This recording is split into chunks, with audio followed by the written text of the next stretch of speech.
are not being recognized. The staff have been instructed not to mute members except where a member is not being recognized and there is inadvertent background noise.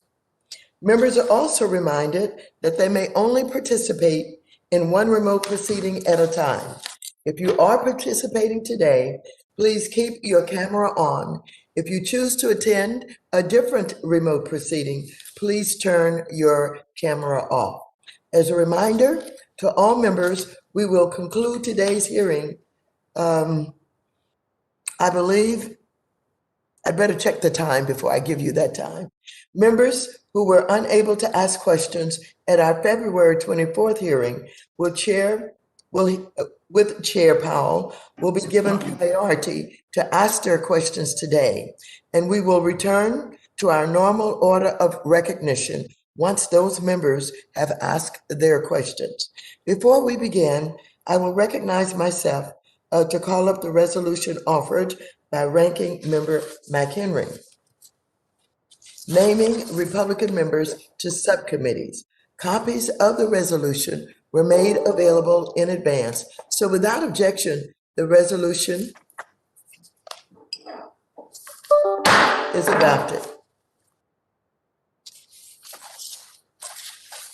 This hearing is entitled Monetary Policy and the State of the Economy. I now recognize myself for 4 minutes to give an opening statement. First, I would like to welcome back Chair Powell. We're delighted to have you with us today. Much has happened since the last time you testified on the Fed's monetary policy report in February. Since then, Democrats passed and President Biden signed into law the American Rescue Plan. Because of the American Rescue Plan, more than 58% of adults in the United States have been fully vaccinated, and businesses are reopening. More than 3 million jobs were added to our economy in the Biden administration's first 5 months, the most in any president's first 5 months, compared to just over 2 million jobs created during the first 12 months of Trump's reckless tenure. And the latest jobs reports show that 850,000 jobs were added to the economy in June alone, a tremendous increase that beat market expectations. Simply put, without the American Rescue Plan and the extraordinary leadership from the Biden administration and Democrats in Congress, our economy would not be on the track to recover. But we still have more work to do to put this crisis firmly behind us and build a more resilient economy for the future. For example, while the unemployment rate continues to fall, joblessness remains higher for Black and Latinx workers than it does for white workers. To be clear, we will not have a full recovery without closing this gap. While inflation has risen in recent months, Chair Powell, you and other experts have attributed this to short-term factors. Consumer demand is way up, with people once again dining out, buying cars, and purchasing homes. But supply chains haven't yet kept up with this pace, which as a result has led to higher prices. I think the Fed is right when they say that this dynamic will subside, but I expect the Fed to continue to monitor high prices as it fulfills its dual mandate to promote price stability and full employment. At the same time, Congress should be considering whether it's better to address semiconductor shortages and soaring home prices through smart investments or face higher interest rates from the Fed. The COVID-19 pandemic disrupted life for all of us and shifted the way we think about the economy. We see this in the huge number of women and people of color who left the workplace. We see this in a generation of young people weighed down by student loan debt. And we see this in the surprising percentage of workers who have quit their jobs, even as the unemployment rate remains elevated.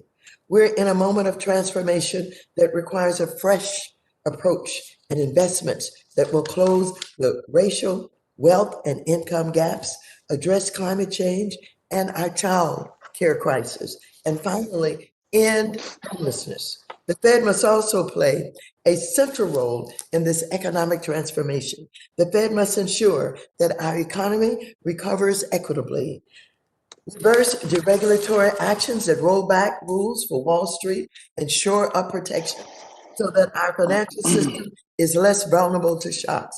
Whether by partnering with the Treasury to implement a framework focused on climate change and financial stability, exploring a central bank digital currency, and implementing faster payments, or strengthening its outdated approach to bank mergers, the Fed must fulfill its role in ensuring a strong and inclusive recovery. Chair Powell, I look forward to your testimony this afternoon, and I now recognize the ranking member of the committee, the gentleman from North Carolina, Mr. McHenry, for 4 minutes. Well, thank you, Madam Chair. Chairman Powell, welcome back, albeit virtually. There's a great deal of uncertainty right now. What I am certain of is this: you have earned and deserved another term as chair of the Federal Reserve. You have proven to be a steady hand throughout this pandemic, our ongoing recovery, and you've defended the independence of the Fed. Thank you for your service. Thank you for your leadership. Now, we're going to spend the next 3 hours telling you everything you've done wrong, but you do deserve another term. In all seriousness, though, the Federal Reserve needs to be laser focused on our economic recovery. Instead, I'm seeing more headlines about the Fed's actions to address issues like climate change, while a noble cause, but this should be something originating in Congress, not in the central bank. As far as our economic rebound, we're facing some very serious challenges. Put simply, America has a jobs problem. Not long ago, there weren't enough jobs, but that's not the case this time. There are more than 9 million jobs waiting to be filled. Employers across the country are competing for labor, offering signing bonuses, back to work incentives, and higher wages. The National Federation of Independent Businesses released a survey yesterday reporting that 63% of small businesses have already increased wages to attract workers. We should be seeing a boom in return to work, but we're not. Throughout the spring, job numbers continue to fall short of expectations. Yes, the June report showed 850,000 jobs were added, but this misses the larger picture. The labor force participation rate remained unchanged at 61.6%.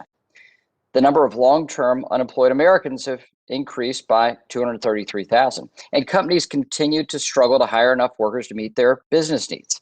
We need a plan to get people back to work, not just in the short term, but in the long term. That's what we should be focused on. I wish my Democrat colleagues felt the same way. Instead, they want to continue the spending binge that they're all about, on a laundry list of progressive ideas that have no hope of bipartisan support and have nothing to do with getting Americans back to work. The $2 trillion COVID package that was passed in March wasn't enough spending for them.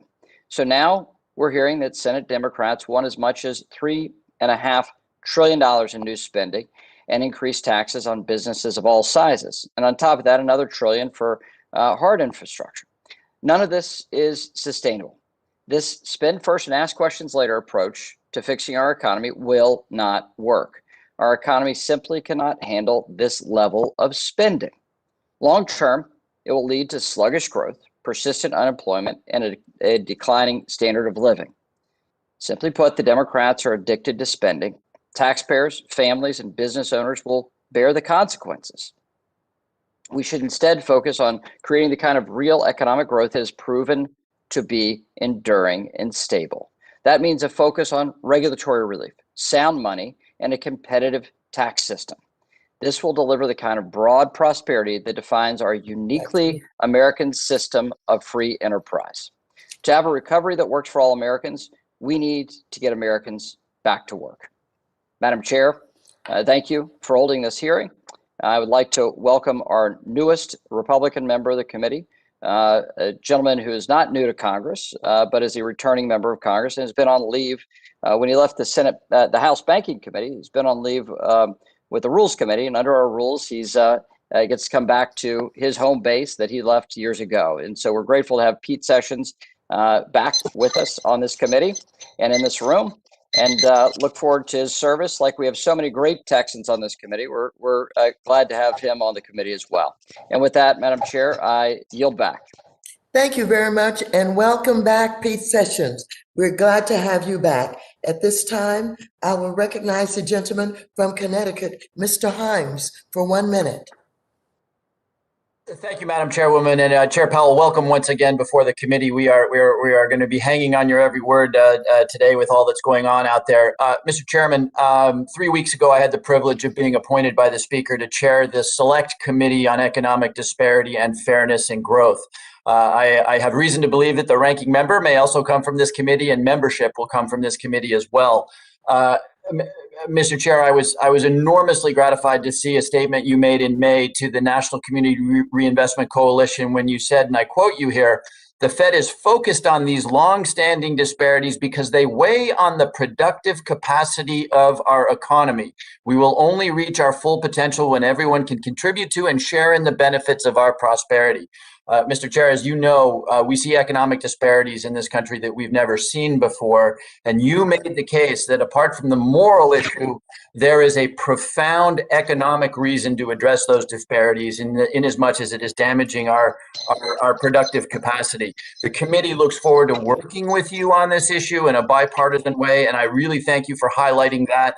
And we'll ask you to continue to reflect on what the Fed can do to address those sorts of disparities. And with that, I look forward to your testimony and yield back. Thank you very much. I now recognize the gentleman from Kentucky, Mr. Barr, for 1 minute. Thank you, Madam Chair, and Chairman Powell. Welcome back to the committee. I join the ranking member's view that you have earned another term. The CPI data released yesterday, though, does paint a grim picture. Inflation is accelerating at the fastest pace in 13 years. The 5.4% year-over-year increase is the highest since August 2008. Core CPI surged to 4.5%, the sharpest increase in almost 30 years, and 47% of small businesses raised average selling prices in June, the highest share since 1981. Let's be clear, inflation is a tax hike on everyday consumers and small businesses. While accommodative monetary policy, supply chain bottlenecks, and increased consumer demand associated with reopening the economy are contributing to the rise in prices, reckless government spending and the prolonged policy to pay people not to work are exacerbating the problem. The Biden administration's desire to tax and spend compromises any hope we have that this inflation is transitory and paints us into a corner of lasting inflation that will decrease the purchasing power of American consumers and small businesses. I look forward to today's testimony about the real and immediate risk of higher inflation. I yield back. Thank you very much. I would like to take this moment to welcome our distinguished witness for today, the Honorable Jerome Powell, the Chair of the Board of Governors of the Federal Reserve System. Without objection, your written statement will be made part of the record. You will have 5 minutes to summarize your testimony. You should be able to see a timer on your screen that will indicate how much time you have left, and a chime will go off at the end of your time. I would ask you to be mindful of the timer and quickly wrap up your testimony if you hear the chime.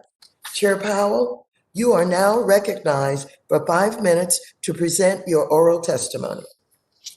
Thank you, Chairwoman Waters, Ranking Member McHenry, and other members of the committee. I'm pleased to present the Federal Reserve's semi-annual monetary policy report. At the Fed, we're strongly committed to achieving the monetary policy goals that Congress has given us: maximum employment and price stability. We pursue these goals based solely on data and objective analysis, and we are committed to doing so in a clear and transparent manner. Today, I will review the current economic situation before turning to monetary policy. Over the first half of 2021, ongoing vaccinations have led to a reopening of the economy and strong economic growth, supported by accommodative monetary and fiscal policy. Real gross domestic product this year appears to be on track to post its fastest increase in decades. Household spending is rising at an especially rapid pace, boosted by strong fiscal support, accommodative financial conditions, and the reopening of the economy. Housing demand remains very strong, and overall business investment is increasing at a solid pace. As described in our monetary policy report, supply constraints have been restraining activity in some industries, most notably in the motor vehicle industry, where the worldwide shortage of semiconductors has sharply curtailed production so far this year. Conditions in the labor market have continued to improve, but there is still a long way to go. Labor demand appears to be very strong. Job openings are at a record high, hiring is robust, and many workers are leaving their current jobs to search for better ones. Indeed, employers added 1.7 million workers from April through June. However, the unemployment rate remained elevated in June at 5.9%, and this figure understates the shortfall in employment, particularly as participation in the labor market has not moved up from the low rates that have prevailed for most of the last year. Job gains should be strong in coming months as public health conditions continue to improve and as some of the other pandemic-related factors currently weighing them down diminish. As discussed in the monetary policy report, the pandemic-induced declines in employment last year were largest for workers with lower wages and for African Americans and Hispanics. Despite substantial improvements for all racial and ethnic groups, the hardest hit groups still have the most ground left to regain. Inflation has increased notably and will likely remain elevated in coming months before moderating. Inflation is being temporarily boosted by base effects as the sharp pandemic-related price increases from last spring drop out of the 12-month calculation. In addition, strong demand in sectors where production bottlenecks or other supply constraints have limited production has led to especially rapid price increases for some goods and services, which should partially reverse as the effects of the bottlenecks unwind. Prices for services that were hard hit by the pandemic have also jumped in recent months as demand for these services has surged with the reopening of the economy. To avoid sustained periods of unusually low or high inflation, the FOMC monetary policy framework seeks longer-term inflation expectations that are well anchored at 2%, the committee's longer-run inflation objective. Measures of longer-term inflation expectations have moved up from their pandemic lows and are in a range that is broadly consistent with the FOMC's longer-run inflation goal. Two boxes in the July monetary policy report discuss recent developments in inflation and inflation expectations. Sustainably achieving maximum employment and price stability depends on a stable financial system, and we continue to monitor vulnerabilities here. While asset valuations have generally risen with improving fundamentals as well as increased investor risk appetite, household balance sheets are on average quite strong. Business leverage has been declining from high levels, and the institutions at the core of the financial system remain resilient. Turning to monetary policy, at our June meeting, the FOMC kept the federal funds rate near zero and maintained the pace of our asset purchases.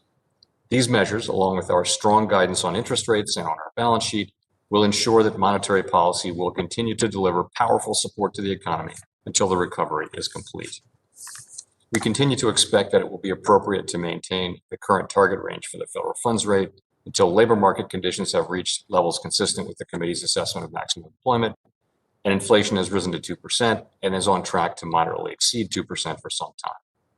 As the committee reiterated in our June policy statement, with inflation having run persistently below 2%, we will aim to achieve inflation moderately above 2% for some time, so that inflation averages 2% over time and longer-term inflation expectations remain well anchored at 2%. As always, in assessing the appropriate stance of policy, we will continue to monitor the implications of incoming information for the economic outlook and would be prepared to adjust the stance of monetary policy as appropriate if we saw signs that the path of inflation or longer-term inflation expectations were moving materially and persistently beyond levels consistent with our goal. In addition, we're continuing to increase our holdings of Treasury securities and agency MBS, at least at their current pace, until substantial further progress has been made toward our maximum employment and price stability goals. These purchases have materially eased financial conditions and are providing substantial support for the economy. At our June meeting, the committee discussed the economy's progress toward our goals since we adopted our asset purchase guidance last December. While reaching the standard of substantial further progress is still a ways off, participants expect that progress will continue, and we will continue these discussions in coming meetings. As we've said, we'll provide advance notice before announcing any decision to make changes to our purchases. To wrap up, we understand that our actions affect communities, families, and businesses across the country. Everything we do is in service to our public mission. The resumption of our Fed Listens initiative will further strengthen our ongoing efforts to learn from a broad range of groups about how they are recovering from the economic hardships brought on by the pandemic. We at the Federal Reserve will do everything we can to support the recovery and foster progress toward our goals of maximum employment and stable prices. Thank you. I will look forward to our discussion. Thank you very much, Chairman Powell. And I'd like to clarify that the end time for this hearing is 3 o'clock Pacific time and 12 p.m. Eastern time. So thank you very much. And at this time, I would now like to recognize myself for 5 minutes for questions. Chair Powell, I want to understand some of the data behind the recent inflation figures, specifically as it relates to housing and home prices. According to the Monetary Policy Report we are discussing today, quote, new construction, home sales, and residential improvements have all been well above pre-pandemic levels, and demand has outpaced supply as construction has been limited by material shortages and sales have been constrained by low inventories, unquote.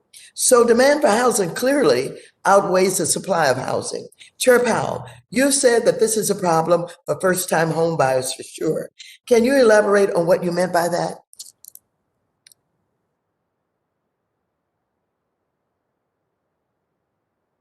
Chair Powell, will you unmute?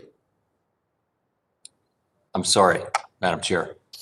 So housing prices are moving up across the country at a high rate.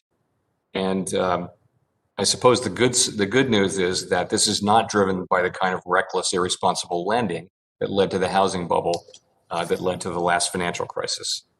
Those kinds of things are not happening, at least so far. Nonetheless, housing prices are moving up. And of course, that makes it more difficult for entry-level buyers to get into the housing market. So that is a concern. I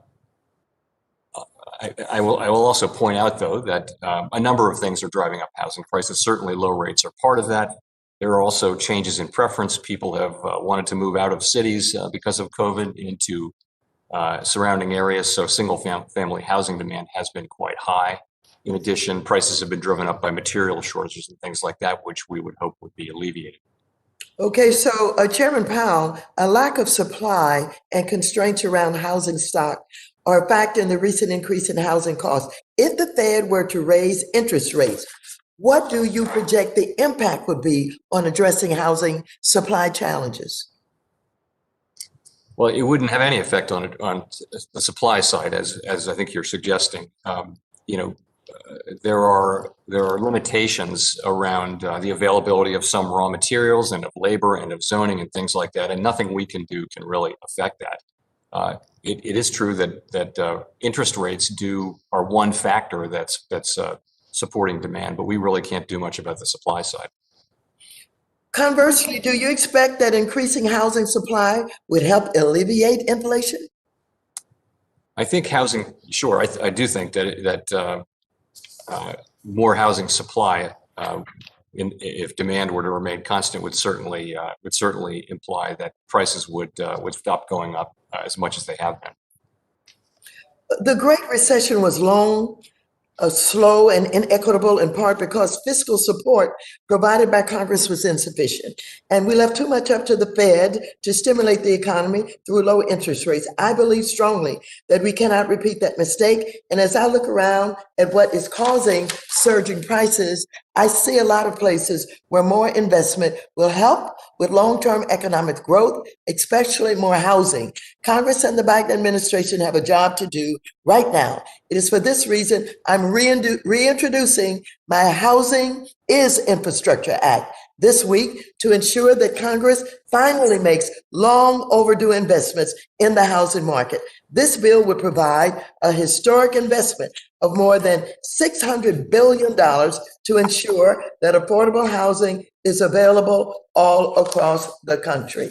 And so, as you know, I'm focused very much on housing And I understand that there's a great need for affordable housing. As you know, homelessness is just increasing all over this country. And some cities have given up on even trying to control the camps that are popping up on sidewalks and under bridges. And so how important do you think investment in housing is to this economy?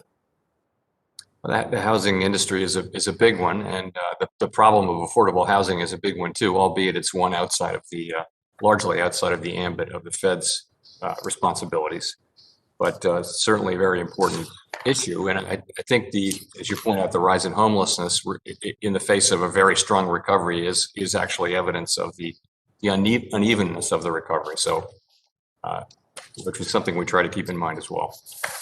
Well, thank you very much. I now call on the ranking member for 5 minutes for questions. Chair Powell. Mr. McHenry. Chair Powell, thank you for being back. We have a lot of debate about monetary policy, but fiscal policy is also an important discussion. Chair Powell, when Congress, and I recognize, Chair Powell, you have say over monetary policy, but not fiscal policy. This is the responsibility of Congress. But Chair Powell, when Congress enacts new spending, does the Fed incorporate that new spending into its economic projections? Yes, we do. Of course, we don't, as you know, we don't comment on or try in any way to play a role in fiscal policy, in particular fiscal policies. But yes, we take it as an external factor that we would factor into our models and into our assessment of the economy. Okay, so that spending impacts the course of Fed's decision making, and the Fed will follow, in essence, right? You have no say over it, but you will incorporate that into your decision making. Will adding another $4.5 trillion in new spending impact the Fed's decision making? So I should be clear, it's one of many factors that we consider. And, so our focus is on maximum employment and price stability. So we would tend to look, one thing would be, you would want to know how much of it's paid for and that kind of thing, but sort of the net deficit spending would enter into anybody's projections really of the economy and ultimately into projections of the labor market and of inflation over time. It's hard to say exactly how without knowing a lot of the details, because it also depends, it matters what money is spent on and over what period of time and that sort of thing. Sure. So the spend rate matters, but fiscal policy, both tax and spend policy, impacts the Fed's decision making.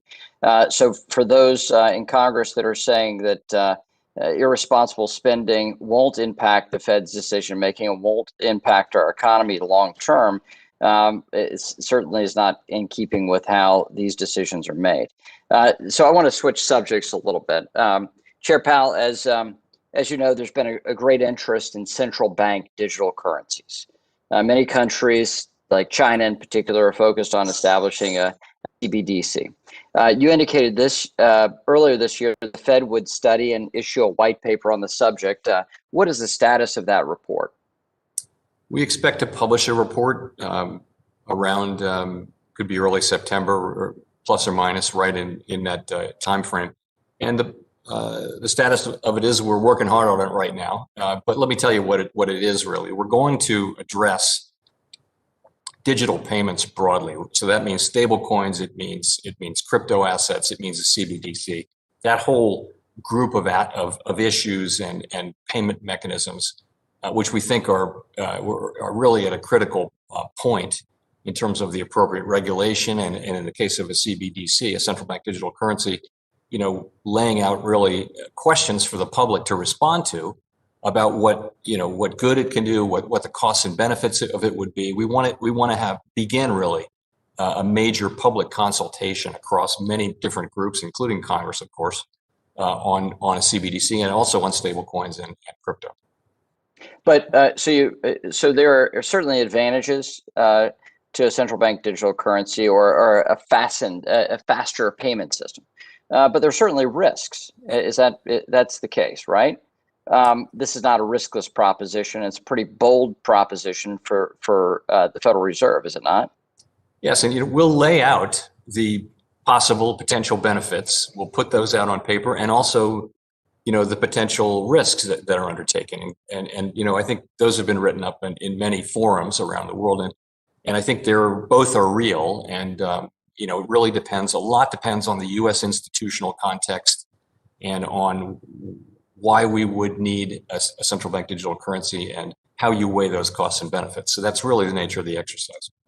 And so stable coins certainly have some advantages in terms of a faster payment system and have some of the attributes of CBDC. But there are some risks with stable coins right now. Are there not? Are there concerns you have about stable coins? Yeah, I think the issue, stable coins are a lot like money market funds or bank deposits or a narrow bank, depending on the terms of them, that kind of thing, but without the regulation. And I think we have a tradition in this country where the public's money is held in what is supposed to be a very safe asset. We have a pretty strong regulatory framework around bank deposits, for example, or money market funds.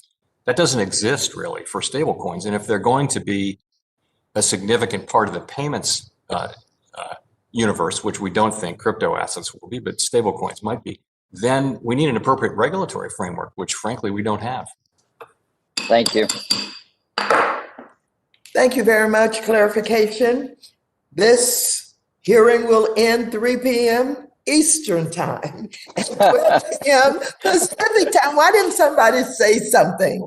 Well, that's a relief for all of us. I'm relieved, Madam Chair. Well, yeah, we don't like interrupting our chairwoman. That's why we knew you would figure it out. Excuse me, the gentlewoman from New York. Thank you, Ms. Maloney, who is also the chair of the House Committee on Oversight and Reform, is now recognized for 5 minutes.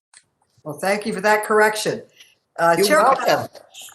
Chair Powell, it's very good to see you again. Last month, when you testified before the Select Subcommittee on Coronavirus and the Crisis, you and I discussed the current economic recovery, and I expressed concern, along with other members, about prematurely cutting off this recovery by raising interest rates too soon. I want to touch on a related topic today, and that's the Fed's asset purchases. As you know, the Fed is currently supporting the economy by purchasing $120 billion a month in treasuries and mortgage securities, and the Fed has said that it will continue these purchases until, quote, substantial further progress has been made toward the committee's maximum employment and price stability goals, end quote. The minutes from last month's Fed's meeting stated that the Fed is continuing its asset purchases because participants generally did not believe that the goal of, quote, substantial further progress has been made yet. And I agree. I think it's far too early for the Fed to start tapering its asset purchases and pulling back on its support for the economy. So, Chairman Powell, would you please elaborate on what you believe, quote, substantial further progress, end quote, looks like? What do you need to see happen before you will support tapering the Fed's asset purchases? So we'll know. I would say this: we didn't try to write down a particular set of numbers that would capture what we mean by that, and it would have been complicated and not particularly worthwhile. So we thought. So we said substantial further progress, which is similar to what we did during the recovery of the global financial crisis years ago. We had a similar kind of set of words for when we would taper asset purchases. So the thing is, it's very difficult to be precise about it because with maximum employment, there are no 3 or 4 or 5 or 6 metrics that you could point to. It really is a very broad range of things, including wages, unemployment, levels of employment, participation, all those things. So we just said substantial further progress. And we also said that we would provide advance notice, well in advance of actually tapering, so that understanding that this is somewhat of a discretionary test and that we don't want to surprise markets or the public. So we will provide lots of notice as we go forward on that. And by the way, we have another FOMC meeting in a couple of weeks from today, and we'll have another round of discussions on this very topic. Great, thank you. Chair Powell, in May, President Biden took action through an executive order to address the serious threat that the climate crisis poses to our economy. And we are seeing numerous examples of that changing climate and extreme weather events that result from this threat. We saw extreme heat across the Pacific Northwest, which will have cascading effects on the U.S. economy. And part of that executive order was tasking Secretary Yellen with assessing climate-related financial risks through FSOC, of which the Fed is a member. And I know the Fed presented on climate risk during the first FSOC meeting of this year. Can you provide us with an update on the Fed's current work with FSOC on this topic and the Fed's broader work to address climate change in our financial system, particularly at these risks, how these risks can impact our broader economy through supply chain disruptions or disruptions to massive industries such as agriculture?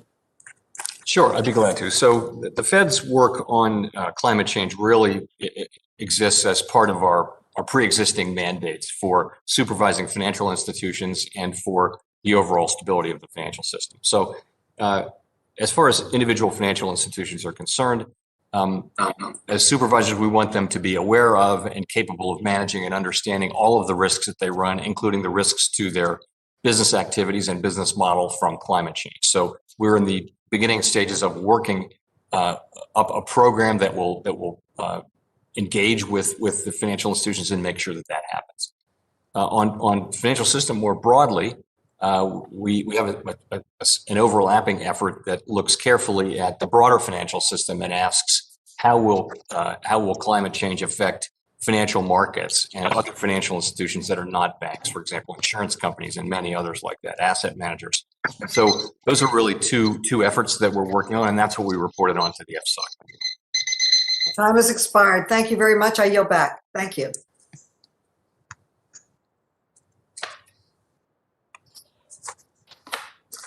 The gentlewoman from Missouri, Ms. Wagner, is now recognized for 5 minutes. I thank you, Madam Chairwoman, and Chairman Powell. Thank you for being here with us again today. You and I have discussed at length my very grave concerns with higher inflation and the increased costs that consumers and businesses are experiencing, today. In February, you appeared before this committee and reiterated that the price spikes are only temporary. And that they will decrease in time and inflation will move towards your goal of 2%. I can tell you that the families and businesses that I represent in Missouri's 2nd Congressional District aren't feeling that these price spikes are very temporary. I am concerned with the most recent Consumer Price Index data showing price increases that are much higher than expectations. Housing costs are, as we've discussed here, are skyrocketing. Food costs are higher, electricity and gas prices are up. Even travel and hospitality costs have seen a great increase. I understand that some of these increases are due to supply chain disruptions and labor shortages, but to have prices across the board consistently higher than they were forecasted to be is deeply troubling as we look toward a strong economic growth for the rest of the year and beyond as we pull out of this pandemic. Chairman Powell, is it the Fed's policy or the Biden administration's policy that is, that's surrounded with massive spending that is causing consumer prices to skyrocket? I can't really address that. I can tell you why I think we're having this inflation that we're having now. So what's really happening is, first of all, you're right. The incoming inflation data have been higher than expected and hoped for, but they're actually still consistent with what we've been talking about. The very high inflation readings are coming from a small group of goods and services that are directly tied to the reopening of the economy. It's new cars, used cars, rental cars, hotel rooms, airplane tickets, things that we understand how to connect. With all due respect, Chairman Powell, I mean, it's housing, it's appliances, it's food prices, it's electricity, it's gas. Tell me, to what extent is the Federal Reserve willing to see consumer prices increase before intervention is necessary? Well, so we are monitoring the situation very carefully, and we are committed to price stability. And if we were to see that inflation were remaining high and remaining materially higher above our target for a period of time, and that it was threatening to uproot inflation expectations and create a risk of a longer period of inflation, then we would absolutely change our policy as appropriate. Well, unemployment is still well above the 3.5% figure it reached prior to the pandemic, and the labor force participation rate remains lower than in February of 2020. Now, a lot of that is because the administration is still, frankly, paying people not to work, while job openings remain high at 9.2 million. In the FOMC minutes from June, some participants believed that the unemployment rate of 3.5% that the previous administration achieved is not feasible. Chairman Powell, with 9.2 million job openings and many employers raising wages and offering hiring bonuses, et cetera, what is causing some members of the FOMC to believe a 3.5% unemployment rate is not achievable? I don't know that anyone said that. I didn't hear anyone say that 3.5% unemployment is in the minutes. It's in the minutes not. From June. No, it's not. It said it must be something else. It must be something that says you might say that about labor force participation, for example, or employment to population. But I don't think I didn't hear anybody say that we couldn't get back to 3.5% unemployment. In any case, I don't believe that. Let me just say that. I don't believe that. I think it's a long road back. It took us it took us 8 years of an expansion to get to 3.5%. But I think there's every reason to think that we can get back to that level. With a vaccine readily available in small businesses with unfilled positions, what do you believe is causing the unemployment rate to remain steadily above 3.5%? Well, so I think you're right that the demand for labor is very, very high, all-time record job openings, and there are also significant numbers of unemployed people. The market doesn't seem to clear, and I think some factors are weighing on labor supply, people going back to work. We think that those factors, though, such as school reopenings and perhaps also unemployment insurance, we think that those things will pass, and we do think that as a result, there'll be very strong job creation. Thank you, Chairman Powell. My time's expired and I yield back. The gentleman from New York, Mr. Meeks, who is also the chair of the House Committee on Foreign Affairs, is now recognized for 5 minutes. Thank you, Madam Speaker, and welcome back, Chairman Powell. As you know, the Biden administration recently issued an executive order promoting competition in the American economy and encouraging the Attorney General, in consultation with the primary federal banking agencies, to update existing guidelines on bank mergers to provide more robust scrutiny on these transactions. And I support this executive order, considering the impact that bank consolidation can have on communities of color. Now, compliance with the Community Reinvestment Act is an important measure that the DOJ and the feds consider during the bank merger review process. And as you know, I've publicly supported the Fed's direction in modernizing CRA regulations so that things like the bank merger review process can adequately reflect the economic needs of today. So can you please explain how the Fed plans to coordinate with the DOJ in light of the bank merger executive order? And will the Fed's CRA reform efforts and the DOJ's bank merger updates happen in silos or in tandem? Thank you. So we actually we coordinate pretty closely with the Department of Justice over the years on bank antitrust standards. We each look at each merger, and so we understand each other. And we would look forward to the extent justice, I think, under the executive order, is encouraged to take a fresh look at bank merger standards. We would, of course, closely coordinate and try to understand what's going on. We haven't made any decision to change our merger standards, but we would certainly monitor that carefully and act appropriately. I can't presume to know what will happen out of this, but it's a process that we'll go through in coordination with justice. Well, hopefully, the coordination is important, I believe, to act in tandem so that there's not several different CRA rules and regulations that comes out, as we've talked about with the OCC and others. So I appreciate the Fed making sure that there's some continuity in that regards and working in tandem. So also, the pandemic has really disrupted, I believe, the housing market, as was indicated by the chairwoman. I look at the disproportionate number of homeowners, particularly in my district, of Black and brown homeowners relative to New York City at large. Now, in the pandemic's early days, the Fed rightfully intervened and purchased mortgage-backed securities in the billions, which helped keep the interest rates low, I understand. However, we've also experienced a rise now in housing prices, which some attribute to the Fed's asset purchases.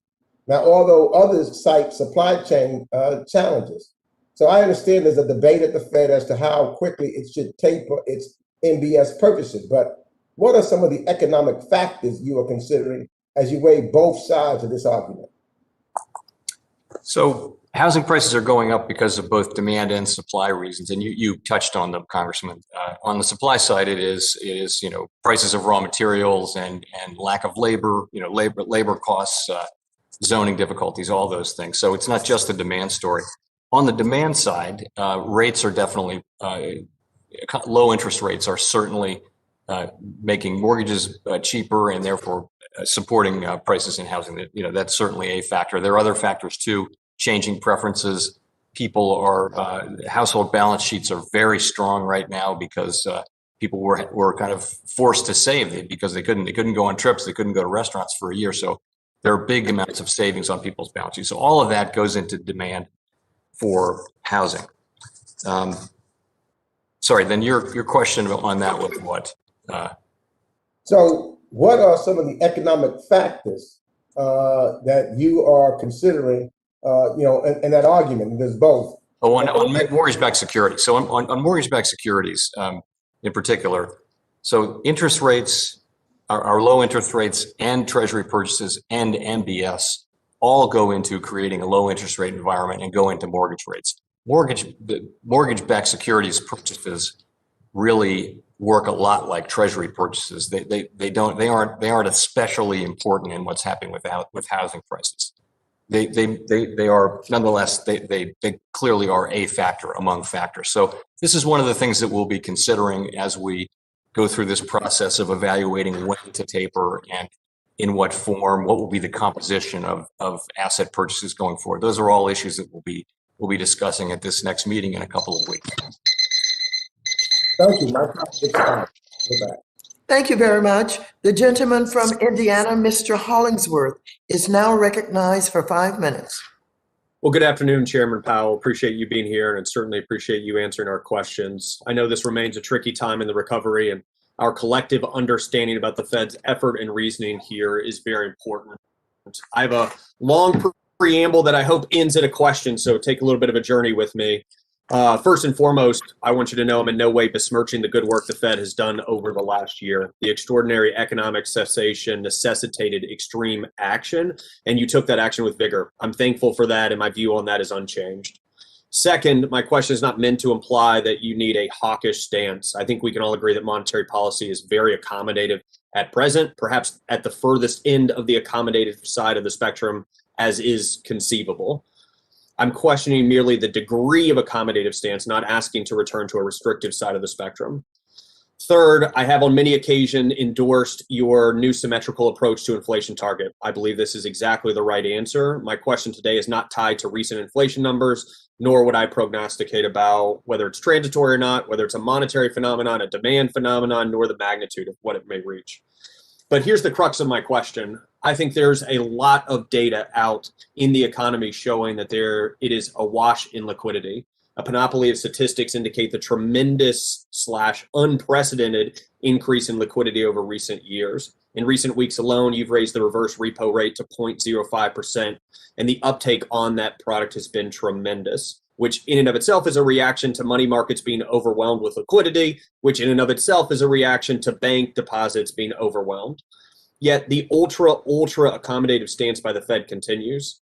And when asked about this over the last few months, and I think you indicated this in your earlier testimony, I've heard you say that there needs necessary further healing in the labor market for that ultra accommodative stance to change. I agree with this. There's much room to go. But what I don't understand about that answer is that a cornucopia of evidence suggests that challenges in the labor market are not related to monetary policy and frankly aren't susceptible to monetary policy's aid. The Fed, and no indictment on the Fed, monetary policy writ large isn't the right vehicle and doesn't have the right tools to resolve skills mismatch, to resolve no work incentive balancing, and to resolve geographic mismatch. As you said earlier, there isn't a lack of demand in the jobs market.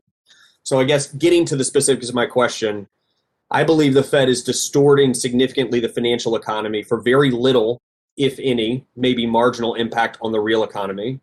To couch specifically inside your mandate, are you jeopardizing long-term full employment and price stability by virtue of extreme monetary policy and picking up very little short-term benefit in full employment? I wondered if you might talk about your reasoning and your colleagues' reasoning for remaining and retaining that extreme accommodative stance and using labor market as justification, despite significant evidence indicating that the labor market needs are not monetary policy related. I think you're muted. Sorry. I did it again. I would just say this. So policy is highly accommodative. That is correct. We're a long way from full employment. We have, as you know, 5.9% unemployment, and the true number is actually substantially above that. So we've got a ways to go. We see everything that you see, but I guess what we see is that our test for tapering asset purchases is an appropriate one, and we're making progress toward that. So we are, in fact, considering. I guess just to needle into that for a second, we are making progress. I do not believe that progress is a result of that monthly asset purchases. And I think I've seen significant evidence that indicates that monetary policy isn't making an impact on that. Other factors are making an impact on that. And I wonder whether the financial distortion that is occurring, and is by its nature monetary policy, isn't causing long-term problems for very little short-term gain. Yeah, no, I guess that's where I would differ is I do think monetary policy is supporting demand and demand broadly in the economy and the recovery of the weak sectors and all of that. So it's still appropriate that monetary policy be accommodative, highly accommodative. You believe that the difference between 60 billion and 120 billion, or 0 billion and purchasing 120 billion, is a material impact on the point at which we will reach full employment? Question mark. I mean, it's hard to say that with any specificity, but yes, I think our overall policy stance is appropriate. And as you know, we are very much in the process of walking down the road and asking those very questions. And first on tapering, but I also think it's, we're a good ways away from maximum employment. And one of the conditions for lifting interest rates is that we are at labor market conditions that are comparable, in the range of maximum employment. Thank you very much. The gentleman's time has expired. The gentleman from Massachusetts, Mr. Lynch, is now recognized for 5 minutes. Mr. Lynch? Can you hear me? Now I can. Okay. Thank you, Madam Chair. And Chairman Powell, thank you so much for your willingness to help the committee with its work. So I was very pleased to hear in your opening remarks that the Fed plans an open dialogue with the public and with stakeholders regarding CBDCs as well as cryptocurrency generally. And I think that's much needed. And I'm very proud of the fact that the Boston Fed, under the leadership of Eric Rosengren, has been working with MIT in their cryptocurrency lab on working on this digital dollar for the United States and for the Fed. I am a little bit worried about the pace, though. We see, I think there's 86 separate central banks that are already engaged in this. Do we risk sacrificing the primacy and the reserve currency status by I think some would argue slowness in response to this? And does this dialogue that you envision stretch out the timeline for adopting, say, a digital dollar for the U.S.? Does it delay that considerably? I would agree. No, actually, I think the opposite. I think this is the beginning of what we think accelerating that decision process. We have a lot of work left to do on the technical side and on the policy side, but a critical part of it is just the public consultation. But on reserve currency, the U.S. is the reserve currency. There really isn't a good competitor out there, because all the things you need to be the reserve currency, really, the United States has it. We're not in danger of losing it. Certainly not to China, which doesn't have an open capital account and that kind of thing. It's the kind of status that, as you well know, lasts for many, many years. So I'm not concerned about. I'm really concerned about getting this right. It does carry risks. It does have benefits. It's quite specific to the institutional context of each country, and I want to get it right. We are the reserve currency. You know, we have first mover advantage by virtue of that. So I think it's way more important to get it right than it is to do it fast. Yeah, that's fair enough. Let me ask you another question that's a little off topic, but recently China has taken somewhat hostile action against IPOs being launched in the United States. Didi, the ride-hailing business in China, is one of the recent examples. The Chinese government has offered several different reasons for wanting these Chinese companies to register in China versus in the U.S. They've given, like I say, they've given various reasons for that, the security of data being one of them. I was wondering if you had, this is probably a better question for Mr. Gensler, but I was wondering if you had thoughts on that, about what the ultimate reasons were for China taking that action. Yeah, I would pass that to my friend Gary Gensler. I think it's right over his home plate there. So for him, I mean, I'll just say it's important that we have, open capital accounts and open capital markets and global rules that we all abide by. And but I don't know how to address that one, because it's really for the SEC. Okay, and lastly, do you think that I have 1 minute left? Do you think that maybe more swift action on a digital currency for the Fed, would that have a calming effect on the variety and the number of cryptocurrencies and stable coins that we see coming out? Wouldn't that be a more viable and reliable alternative than having all of these hundreds and perhaps 1,000 different cryptocurrencies emerging? I think that may be the case, and I think that's one of the arguments that are offered in favor of a digital currency. That particularly you wouldn't need stable coins, you wouldn't need cryptocurrencies if you had a digital U.S. currency. I think that's one of the stronger arguments in its favor. That's great. Madam Chair, I yield back. Thank you. Thank you very much. The gentleman from Ohio, Mr. Gonzalez, is now recognized for 5 minutes. Thank you, Madam Chair, and thank you, Chairman Powell. I want to pick up where my friend Mr. Hollingsworth left off, and want to focus specifically on the unemployment piece. And frankly, when I talk to my businesses back home, where I'm currently seated, the two biggest issues that they face, in particular small businesses, employment, not being able to get people back to work, and inflation. So a timely hearing right in your wheelhouse. So first, with respect to unemployment, in the monetary policy report, you cite several factors that are keeping people out of the workforce, most of which or all of them are virus related. So early retirements, caregiving responsibilities, fear of COVID, and expanded unemployment benefits. Using those factors, which you cited in the monetary policy report as responsible for diminished employment, would you agree that the zero interest rate posture is not a primary driver of getting people back into the workforce today? And maybe said differently, do you think if you lowered us to negative interest rates that would materially change the unemployment rate? Let me try to answer that this way.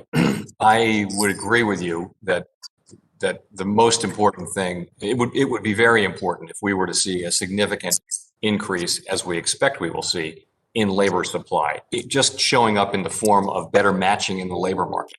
There are all these open jobs, and there are many, many unemployed people, but they just don't seem to be matching up. And maybe there's a speed limit on that. But in any case, as those factors wane, we should see more of that.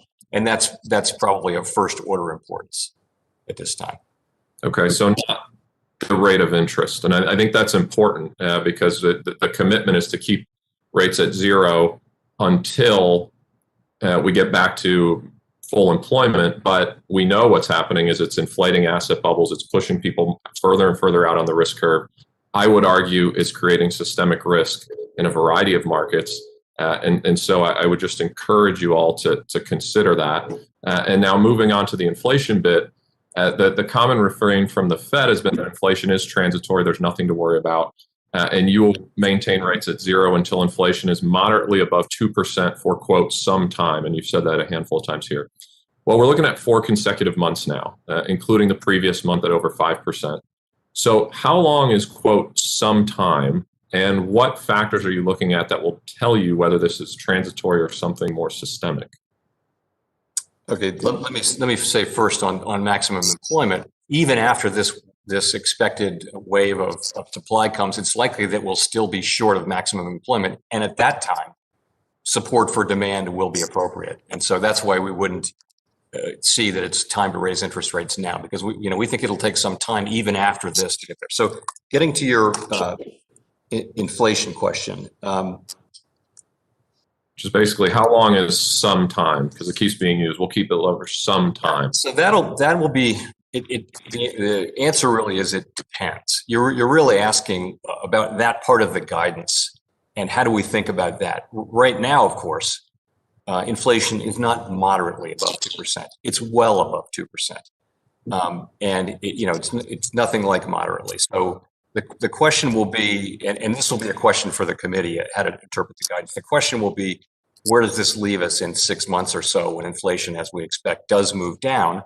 How will that part of the guidance work? And it will depend on the path of the economy. It really will. It may be that we'll look back and see it as having been met. It may be that we won't, but we're not going to address that right now. But it's a good question. Okay, thank you. I want to switch to stable coins and pick up where Mr. McHenry left off, specifically on Tether. So in recent months, there's been increased scrutiny of the stablecoin Tether due to concerns regarding the assets backing the coin, particularly the amount backed by commercial paper as opposed to U.S. dollars, which is what they originally said. President Rosengren said that Tether does create a challenge and that we need to take seriously what happens when people run from these instruments very quickly. Do you share these concerns, and how is that the sort of thing that you'll be looking at and providing guidance on with the white paper? Yes, absolutely. Yes. I mean, commercial paper, are short-term overnight obligations of companies, and most of the time they're investment grade. Most of the time they're very liquid. It's all good. But in both of the last two financial, during the acute phase of the crisis, the market just disappears, and that's when people will want their money. So, it's very simple. These are economic activities that are very similar to bank deposits and money market funds, and they need to be regulated in comparable ways. That's how I see it. Thank you. The gentleman's time has expired. The gentleman from New Jersey, Mr. Gottheimer, is now recognized for 5 minutes. Thank you, Chairman Waters, and it's definitely Jersey. Yes. And thank you, Chairman Powell, for being here today. The SALT deduction cap jammed through Congress in the 2017 tax hike bill raised taxes for a majority of the families in my district. These are my community's teachers and first responders, small business owners, young people trying to start a family, all groups who are struggling in this pandemic and now trying to get back on their feet. When you were before this committee earlier this year with Treasury Secretary Yellen, the secretary said that the SALT cap led to disparate treatment, quote, and that she would work with me to ensure that the inequities caused by the cap would be remedied. Chairman Powell, is increasing disposable income for households a crucial tool to stimulate the economy and ensure that our communities see the economic activity necessary to help small businesses come back from the pandemic? And do you think SALT's part of that solution, reinstating the SALT deduction? So, we have really important jobs and powerful tools, but one of them is not fiscal policy. We don't really want to play a role on that. So I'd have to leave that with you. Okay, well, I figured that'd be your answer, but I was going to ask it anyway. I'll turn to inflation, since obviously lots of questions today about that. Given the movements we are seeing in inflation across commodities, housing, and wages, should we be concerned about what happens to long-term interest rates once the Fed stops purchasing long-dated treasuries? And do you want long rates go up, and what will happen, do you believe, to the economy? I wouldn't want to make a forecast. It's very hard to forecast long-term rates. If anybody had forecasted that we'd be able to borrow the amounts we've borrowed in the last 10 years, and that the federal funds rate would be at the 10-year treasury would be at 1.4%. No one would have forecast that. So it's really hard to say. There's tremendous demand for U.S. treasuries around the world. We are the safe asset. We are the reserve currency. And in any case, our role is to do maximum employment and price stability, and not fiscal policy. Well, since the Fed is by far the largest buyer, you don't think that long-term rates will go up meaningfully when this occurs, when you stop? Honestly, they may or may not. Markets work, as you know, work through expectations. So if markets foresee what we're going to do, then presumably, to some extent at least, what we're going to do should already be baked in. And it's very hard to predict markets' reactions to these things. But we're one of the reasons we're being so very transparent is that markets will incorporate the timing and the form of the taper that we're going to ultimately undertake here, because we will have sort of communicated it well in advance. Thank you. Chairman, you said that one of the causes of inflation that consumers are experiencing is from supply bottlenecks. Some of these supply issues are being attributed to strains on supply chains because America's infrastructure is unable to take on the increased demand as our economy reopens. Would you agree that these bottlenecks would be alleviated in part through the robust direct investment in infrastructure, addressing our issues with roads and bridges, rails and ports, and that spending in long-term infrastructure projects would help in keeping inflation under control? Again, I wouldn't want to be seen as supporting any particular bill or form of spending. I do think it's clear, though, that investments in infrastructure, in good infrastructure, can add to economic potential, provided the money is well spent. And but again, I don't want to. It's not appropriate for me to get involved in these discussions you're having.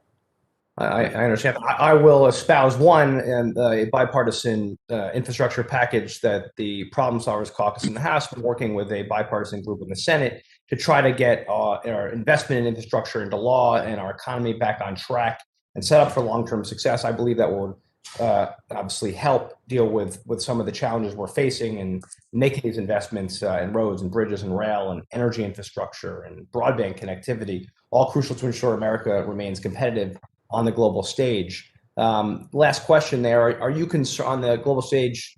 China spent about $3.7 trillion on infrastructure outside of the United States last year. Are you concerned at all about China's activity on this front and the spending they're doing outside the United States? The issues of international economic relations are really with the Treasury Department and the State Department, not with us. I will yield back, Chairwoman, my last seconds here. Thank you so much, Chairman Powell, for being here today. Thank you. Thank you very much, Mr. Gottheimer. And you forgot to add housing. Sorry, I missed that. My litany. You're right, Chairwoman, from California. The gentleman from Tennessee, Mr. Rose, is now recognized for 5 minutes. Thank you, Chairwoman Waters and Ranking Member McHenry. And thank you, Chairman Powell, for being here today and for your leadership throughout the pandemic and now during our economic recovery. I'm going to go ahead and dive right in. Chair Powell, in November, the Fed took important steps to provide temporary relief for certain community banking organizations who experienced an unexpected and sharp increase in assets due to their participation in federal coronavirus response programs, such as the Paycheck Protection Program. That regulatory relief is in effect until December 31st of this year.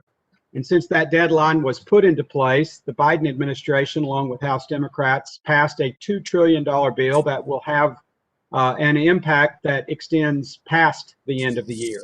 Do you believe that the end of year deadline is sufficient, and would you be open to extending the regulatory flexibility past that date? I don't know, to be perfectly honest. I'd be happy to take a look at that and get back to you. I'm well aware of those programs and of the deadline, but I don't know. I don't have an informed view of whether they would need to be extended, but I will look into it. In building off of that, I hear constantly as I visit with community banks back here in Middle Tennessee that regulatory compliance continues to be one of their top expenses or costs. So I think this brings up the broader question of if we should be looking into permanently raising the threshold for increased regulatory and reporting standards for community banking organizations. What are your thoughts on that, Chair Powell? Is that something you would support? Again, I'd have to look at that. I will say that we are very well aware of the pressures that are added to community banks because of fixed regulatory costs. You need to be bigger with fixed costs, and we try hard not to be part of the problem. We see community banks under pressure. We see the number diminishing, and we have a whole subcommittee led here by Governor Bowman, a former banker, that is designed to stop that sort of thing from happening. But it's something we work on all the time. Well, I just would encourage you to do that and look at those thresholds, because what I hear repeatedly, and as a former director of a small national bank, community bank here in my community, it appears that the dramatic increase in assets resulting from the fiscal stimulus and other measures may not be as transitory as we would have had first expected, and yet has increased the balance sheets of these banks dramatically. So I hope you will take a look at that.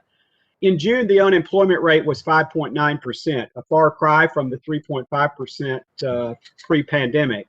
Labor force participation has not moved up from the low rates that have prevailed for much of the past year.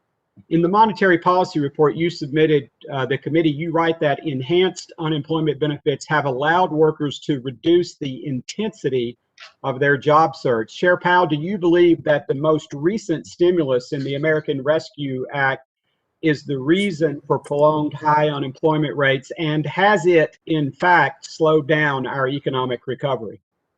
So there are a bunch of factors. There are 4 or 5. I think Mr. Gonzalez or somebody went through them, and it's very hard to untangle them. But it may be that on unemployment insurance, for example, it may be that enables people to look a little bit longer and try to find a better job, and in the long run, that'll be better for the economy. We're going to find out, though, because the enhanced unemployment insurance will be gone within 60 days. And in many states, it's gone already. So we'll be able to look at the data. And it's too early to say, by the way, we can't really see a difference between states that have and haven't eliminated that. So we're going to be able to see. My own suspicion is it's one of a number of factors, and it interacts with the other factors. And it'll be really hard to get a clear answer on exactly how important that is. How could another $3.5 trillion, as proposed by Senate Budget Chair Sanders, further stifle our economic recovery? That would seem to be a question for you, really. I don't comment on fiscal policy, and I'll really leave that one with you, if I could. Switching gears a little in my remaining time, and I want to talk about the GSIB surcharge. Throughout the pandemic, our largest banks remained strong and stable due to high asset quality and robust capital and liquidity positions.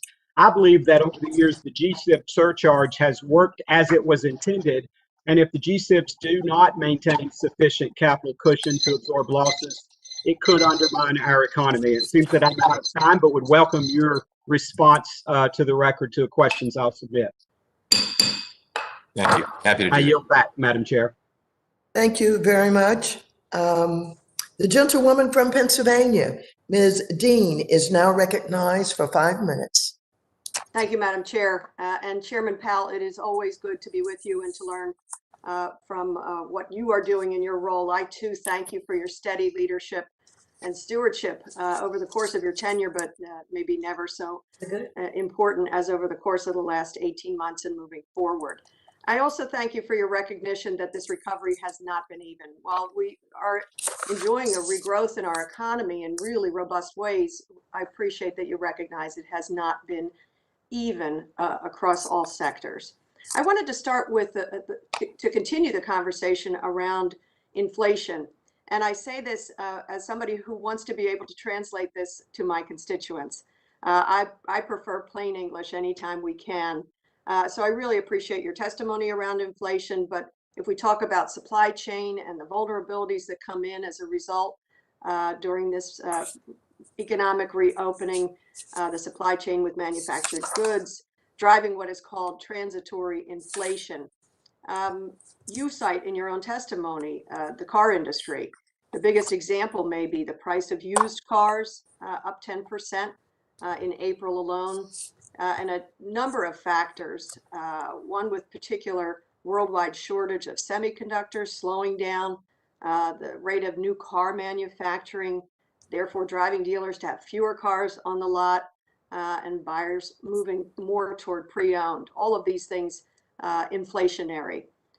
What are your thoughts and how can I explain this to my constituents around this level of inflation in these smaller groups of goods and services? What should we be watching? And if you could, again, in plain English, what's the Fed doing in terms of this temporary or what might be called transitory inflation?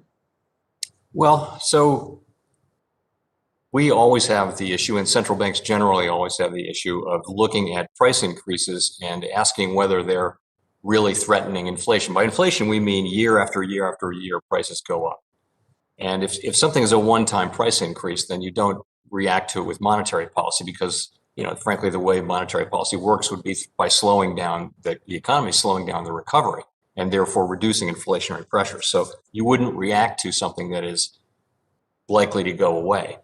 So we have to look at this current situation where we have a number of categories of goods and services where inflation's moving up, as I mentioned, higher and than we've expected, and a little bit more persistent than we had expected and hoped. But we look at them and we look at the story, and you know the story with you mentioned around used cars and new cars and rental cars is all kind of the same story. There's a shortage of semiconductors. There's also very high demand for various reasons. People are using less public transportation. They have money because they haven't been able to spend.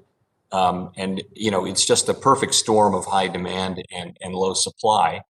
And it should pass unless we think there's going to be a multi-year, many-year shortage of used cars in the United States. We should look at this as temporary. And we very much think that it is. And so do all the forecasters I've seen think that these price increases for used cars and new cars they'll top out. And then in all likelihood, at some point in the future, and we can't say exactly when, they'll decline because supply will come back. And do you think, you know, rather than, I appreciate that, those recommendations and what your actions are, is this a time when you see this kinds of transitory inflation of a need for greater public or private investment? I think there's what investment does is it raises the potential growth rate of the country and makes workers more productive and companies more productive and countries more productive. And that raises living standards. And so more of it is generally better as long as it's money well invested. Then it's worth looking seriously at any time. I agree. And I would not call any of the things that we're trying to do irresponsible spending. I think you have demonstrated and the economy is demonstrating that our investment has been responsible spending. to the growth of our economy, to the growth of working class families. I want to pivot to another thing that I care very much about. This is credit rating agencies. Last session, in a bipartisan way, I had the opportunity to work with Chairwoman Waters, Representative Barr, to introduce HR 6934, which requires the Fed to treat all nationally recognized statistical rating agencies, NRSROs, uniformly so that more creditworthy companies could have access to the emergency lending. I knew I would run out of time. I don't know if you'd be able to speak to the NRSRO's expansion. Just briefly, I guess, at the very beginning of the crisis, we really had to get these facilities up and running, and we just kind of worked with the big three. We then consistently expanded over and over again, expanded the group of agencies that we worked with, as you know. Be happy to talk about this more offline if you'd like. Thank you so much. Thank you. I yield back. Thank you. The gentleman from Wisconsin, Mr. Stile, is now recognized for 5 minutes. Thank you, Madam Chairwoman. Thank you, Mr. Chairman Powell, for being here today. I want to stay on the topic of inflation. As you know, I've been a bit of a broken record on this issue because it's so important to families in Wisconsin and across our country. In fact, the prospect of rising inflation, I brought this up in our committee last July, again last December. And in those meetings, you continue to suggest that you're not ready to take action to head off inflation. And yesterday we received more data confirming that prices are continuing to rise. And inflation is not an abstract concern. And although the White House social media team put out information that a 4th of July barbecue went down 16 cents from last year, and the Biden administration can claim what they want, but families are seeing rapid price increases with their own eyes. Now, I know it's not your role to comment on fiscal policy, but I'm very concerned with President Biden's spending plans and its impact on inflation. Last month, increase in consumer prices of 5.4% was the largest jump that we've seen since August of 2008, right before the financial crisis. And over the past year, used cars have gone up 30%, plane tickets have gone up 24%, shoes are up 7%. We've seen increases in coffee and sugar, cotton, propane, all double digits, and higher material costs have added $36,000 to the price of a new home. And I know you've responded to inflation concerns by saying that price increases we're seeing are temporary and they'll subside as supply chain and labor markets return to normal after COVID. But even if it's partially a case that inflation expectations may be changing and rising the prospects of a more persistent impact. In fact, a poll conducted recently showed that 87% of Americans said they're concerned about inflation. And on Monday, the New York Fed reported that consumers expected to see higher inflation over the medium term. Can you comment on how the Fed responds to signs that consumers are beginning to expect more persistent inflation? Sure. So we think inflation expectations are very, very important. In a way, if businesses and households think that inflation should be 2%, then it probably will be 2% because they'll expect that and they'll demand that in effect. So we monitor, inflation expectations, surveys of households, surveys of experts, the market. You can, as you know, you can get inflation compensation readings out of the difference between tips and regular treasuries. So we look at all of those things, and I would say they all went down as a group at the beginning of the pandemic, which is not good, and they've all moved back up as a group just about to the level that I would say that is consistent with in the range of consistent with our 2% inflation goal over time. And so we watch this very carefully, and we would be very concerned if they were to move persistently and materially above 2% and would react to that. So let me build on this discussion. I want to just build in here to the distinction between the transitory and persistent inflation, in particular as it impacts home prices. According to the Case-Shiller Index, home prices have risen more than 14% over the past year. That's a very significant increase, and it's enough to put home ownership out of the reach of some Americans. Meanwhile, the Fed is continuing to buy around $40 billion in mortgage-backed securities. And here's my concern: if inflation is, in fact, as you suggest, temporary, does the potential abatement of inflation present a potential for a reset of housing prices? And if so, what are the likely impacts both on homeowners and what will be the impact on the Fed's MBS holdings? So housing prices, as I'm sure you know, don't go directly into inflation. That's an asset. Housing is an asset, and housing prices, that's not a factor in inflation. What's a factor is rents. And then in effect, what the economists do is they take the value of a home and they impute a rental cost to that and they add it in. It's just the way they do it. So, housing prices, they went up overall 15% last year. That's too much. That's much higher than would be a normal level for housing prices to go up. I don't know what housing prices will do in the future, but there's just a lot of demand. There are people want to live as they want to live in the suburbs now. They want to move out of cities. They want bigger houses. They've saved all this money because they couldn't travel and go to restaurants. So there's a lot of demand. So even if mortgage rates go up, as they ultimately will, I think we'll be looking at a lot of demand. Then the question will be how much supply can be brought to the market. And that's really out of our control. But as you know, if you look around your district, I mean, it's a question of zoning, it's a question of materials, labor, all those things. But if we zero into the material costs, we've seen that about $36,000 increase in cost due to the material cost, largely inflation. Look at lumber and other areas. Maybe we'll continue this discussion offline, but appreciate your time as I'm out of time and I will yield back. I'd be glad to do that. Thank you. The gentlewoman from North Carolina, Ms. Adams, is now recognized for 5 minutes. Thank you, Madam Chair, and thank you, Chairman Powell, for being back with us. Like my colleagues, I want to touch on inflation. You have described current inflationary pressures as transitory and cited supply bottlenecks and temporary factors like the high price of lumber as the reason why inflation has been high in recent months. And though this may be temporary, these bottlenecks have had real world consequences. For example, my local housing partnership had to pause the construction of an affordable housing site because of a funding gap caused by the spike in lumber prices.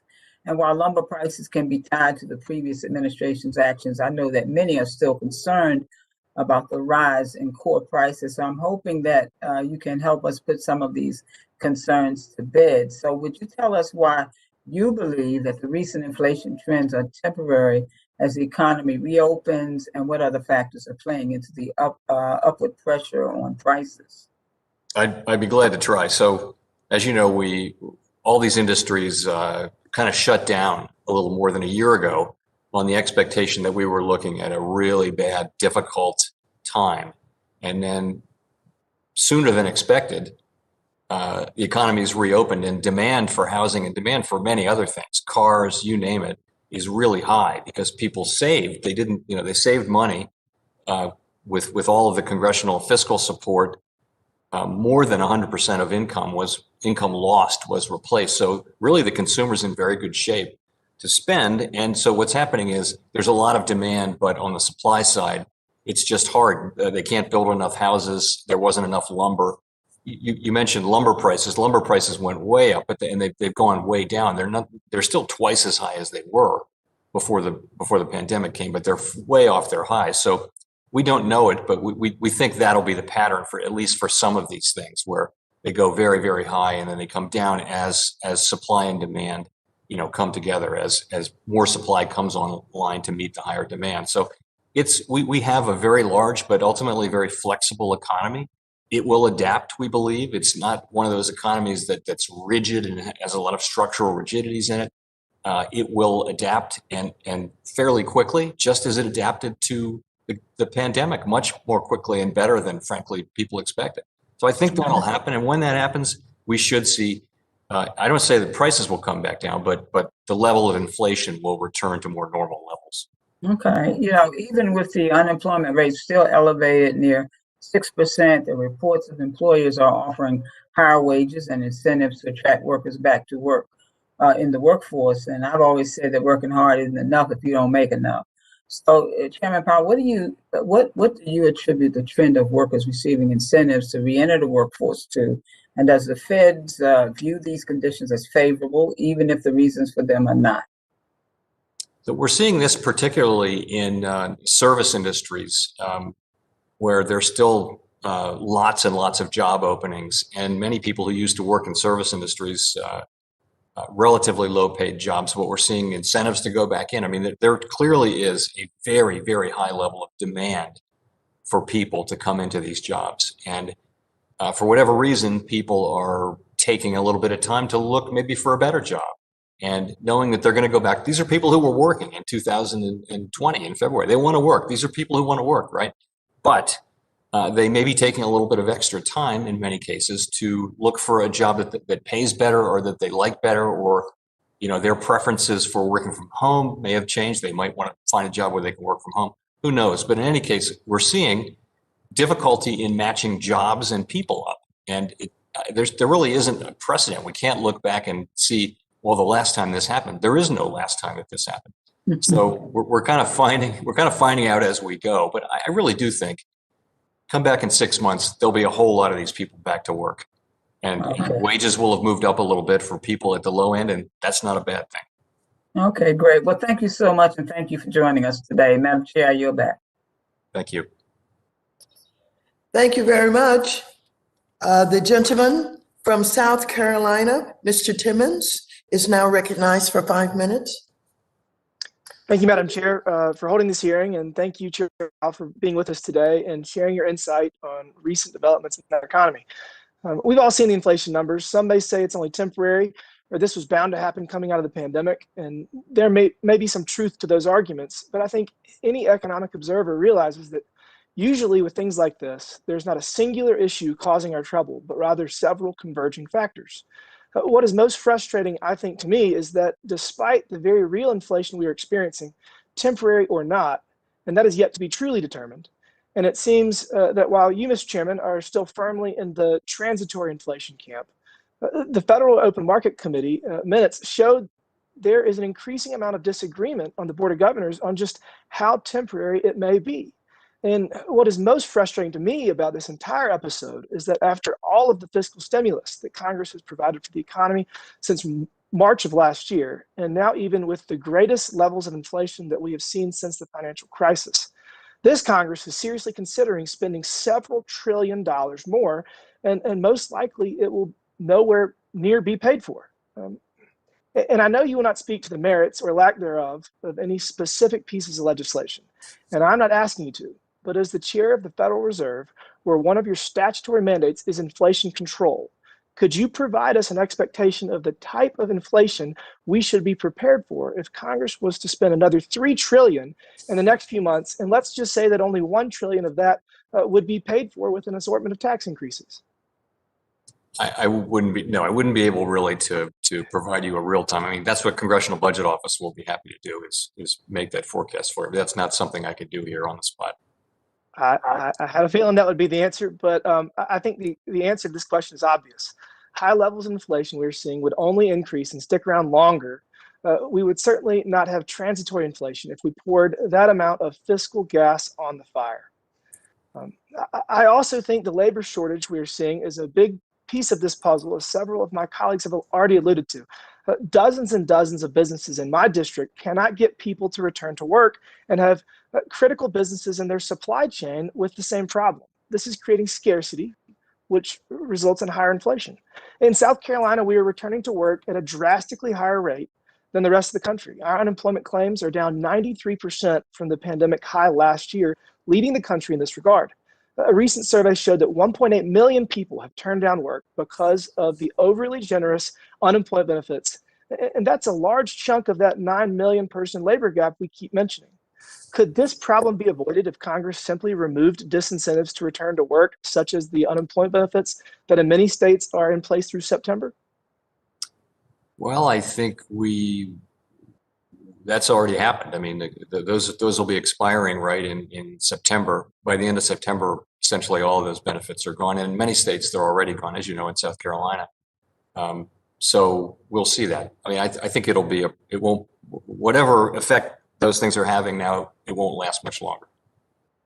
Well, South Carolina depends on businesses in other states. And when those states are not able to produce whatever is being supplied to South Carolina, it's creating a problem for my state. So I just think that we have created a disincentive to return to work, and that's not good.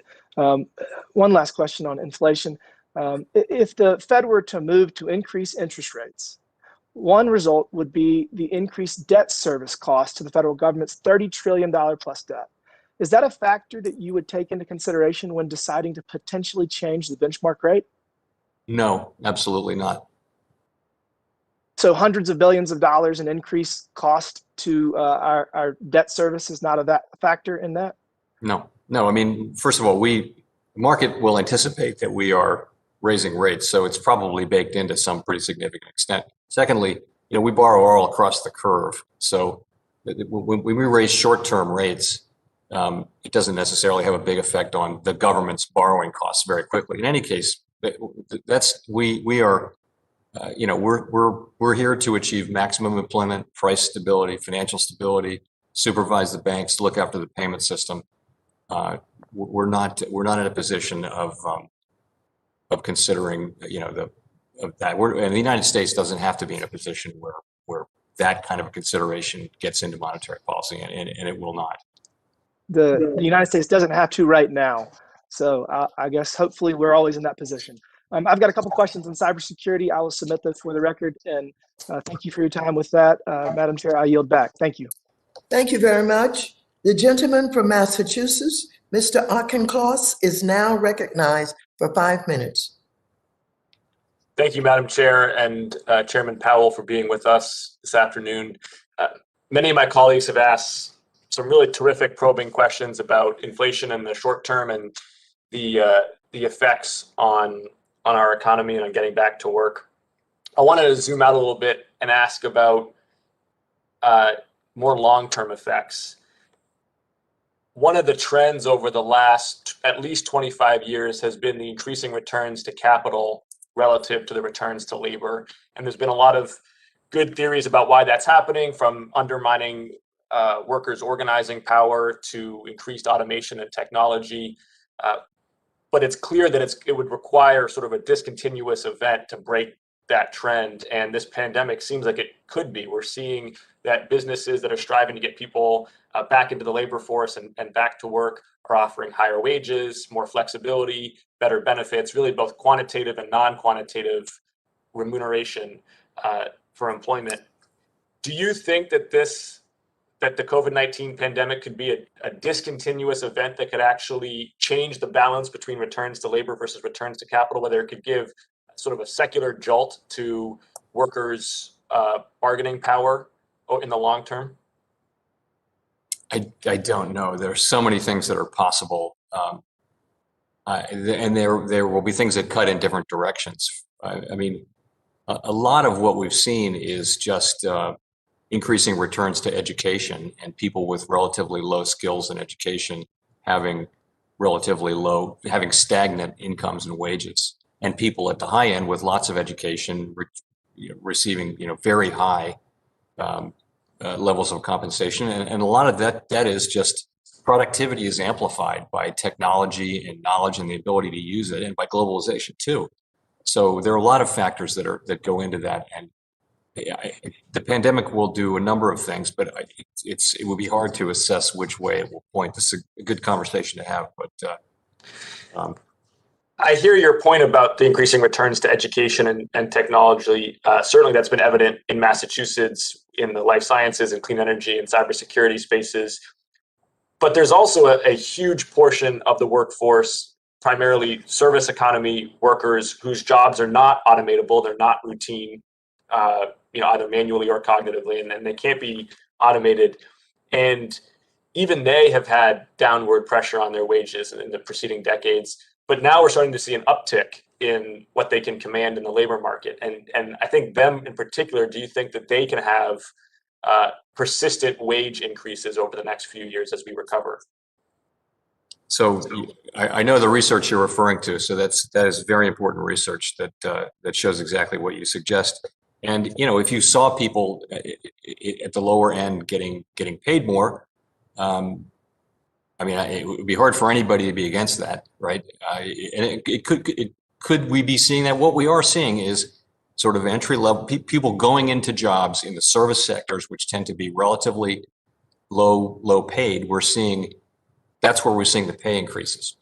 It would be hard to say that's a bad thing, as in and of itself, right? You'd want to see people getting paid well who are at the bottom end of this income spectrum. Everyone was celebrating when wages were going up for people more in the bottom quartile in the last couple of years of the last expansion. I don't know anybody who didn't celebrate that. So it's possible, and we'll have to see. How concerned should we be that let's put forward as a premise that we do see some of that wage inflation for the service economy? How concerned should we be that inflation for basic staples would eat up that increased purchasing power and actually be on net a negative? You know, it's hard to say. So service companies, a lot of them do operate on a relatively modest margin and have a tendency to pass those wage costs along over time. So these are hard questions to answer in the abstract. Part of what's happening, though, is there will be more automation in these jobs, and we're seeing that. A lot of these jobs, we're going to find out how much those jobs can be done with automation, because businesses, we've been hearing this for a year and a half, businesses are really looking hard at that now. But over time, though, that can make the people who remain in those jobs more productive, and their wages can go up as a result. I appreciate your time, Chairman Powell. I'll yield back my time as I believe I'm at the end.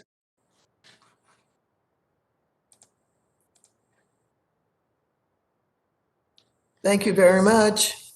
The gentleman from Oklahoma, Mr. Lucas, is now recognized for 5 minutes. Thank you, Chairwoman, and I appreciate that. Chairman Powell, it's been my observation that we are all the product of our experiences, and that things that happen to us in our younger lives tend to scar us forever. My grandparents were young men and women in the Great Depression of the 1930s, the Dust Bowl in western Oklahoma and the Southwest, scarred them for life. My grandparents, to the day they died, were afraid the Great Depression was coming back. My parents were young men and women in the 1950s in a horrendous drought in the southwestern United States. The day he died, my father was convinced that this rain was the last rain. It'd never rain again.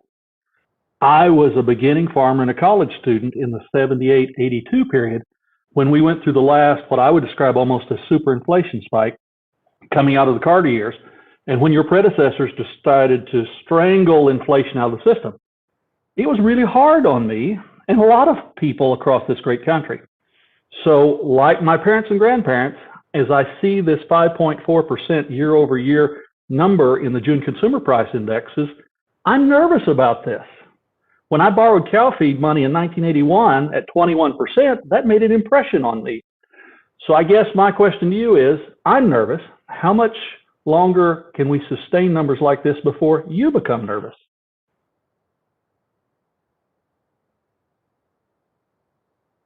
Sorry, I had to unmute there. Well, as I've said before, we do expect that we'll be able to see whether the narrative we're feeling it turns out to be right. And I would say we'd be able to see that. It won't take forever for us to be able to see that. And if we do see that inflation expectations are moving up, or inflation is on a path to remain well above our goals and risk of setting us off on a period of high inflation, then we'll use our tools to guide inflation back down to 2%. So in the end, it's not going to be. In the end, it will be transitory, and people need to have faith in the central bank that we will do that. But we won't do it just because we honestly, it would be a mistake to do it at a time when we really do believe, and virtually all forecasters do believe, that these things will come down of their own accord as the economy reopens. It would be a mistake to act prematurely. So we really have to weigh the risks of the two things. And at a certain point, the risks may flip. But right now, the risks to me are clear. I appreciate that, Mr. Chairman. And just understand, like my elders of two generations before, I will sleep with one eye open until these numbers begin to come down. And if they do not, then I realize, like your predecessors, you'll have to take the necessary actions. Along that line, Chairman, you made clear that the Federal Reserve expects the labor force participation to gradually improve. We're all optimistic and hopeful about that. And the monetary policy report also highlights the maximum employment could look much different than it was prior to COVID-19. Can you discuss with us what you see as the potential long-lasting effects on the labor market, and how the FMOC will approach the question of what maximum employment should be moving forward in the new norm whatever the new norm is in the post-COVID world?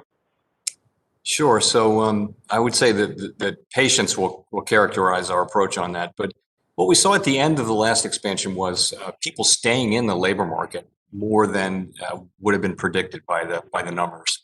And so labor force participation kept moving up, and we didn't to numbers that people didn't think we'd see again, and well above 63%, and sustained there for a couple of years, which that was an upside surprise. What we've seen since the pandemic is a wave of retirements. So, and we won't really know the implications of that for some years, but it could just be that was a catch up for the people who stayed in the labor market. So I guess the point is we can't really know what labor force participation is going to be and what the trend will be and what the right number is going to be. Ultimately, though, you'll be able to tell with wages. You know, the real feature of our one of the features of our new framework is that, you know, we think if we don't see upward pressure on inflation and on wages, then we're not going to say that the labor market is tight, even if unemployment's really low and participation's high. We won't see that. But if we do, then that'll tell us that maybe it is, and we'll have to see where those numbers are. I think there's a as I mentioned earlier, there's a degree of humility that forecasters need to have. We have much to be humble about, and so this is another area where that's appropriate. Thank you, Chairman, and thank you, Chairwoman, and I yield back.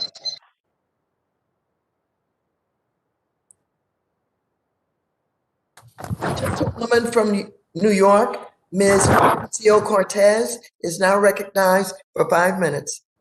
Thank you so much, Madam Chair, and thank you, Chair Powell, for being here with us today. You know, as has been alluded to throughout this hearing, we have seen that supply bottlenecks and pandemic-related factors have been one of the primary reasons that have led to price increases, whether it's computer chip complications with, you know, delaying the production of new vehicles, prompting a rush on used vehicles, the price of lumber, shipping container logistics, etc. We know that these price increases were not caused by changes in interest rates. They were caused by supply chain complications. Now, just to reiterate, you have said that these price increases are transitory, correct? Yes. Yeah, we said that we think they will be. We, of course, we lack certainty on that, but we do believe that's the case. Thank you. And if drivers of recent inflation are supply chain issues and potential areas of underinvestment, do you think that these issues are best resolved through investments making that supply chain more resilient or higher interest rates? Well, you know, if we see things that are temporary or transitory and that should move through and go away because they're associated with an event, the opening of the economy, then it would be inappropriate for us to tighten policy, which really has the point of which is to slow down economic activity and slow the recovery. It would be inappropriate. It's a difficult judgment to make, though, is the thing.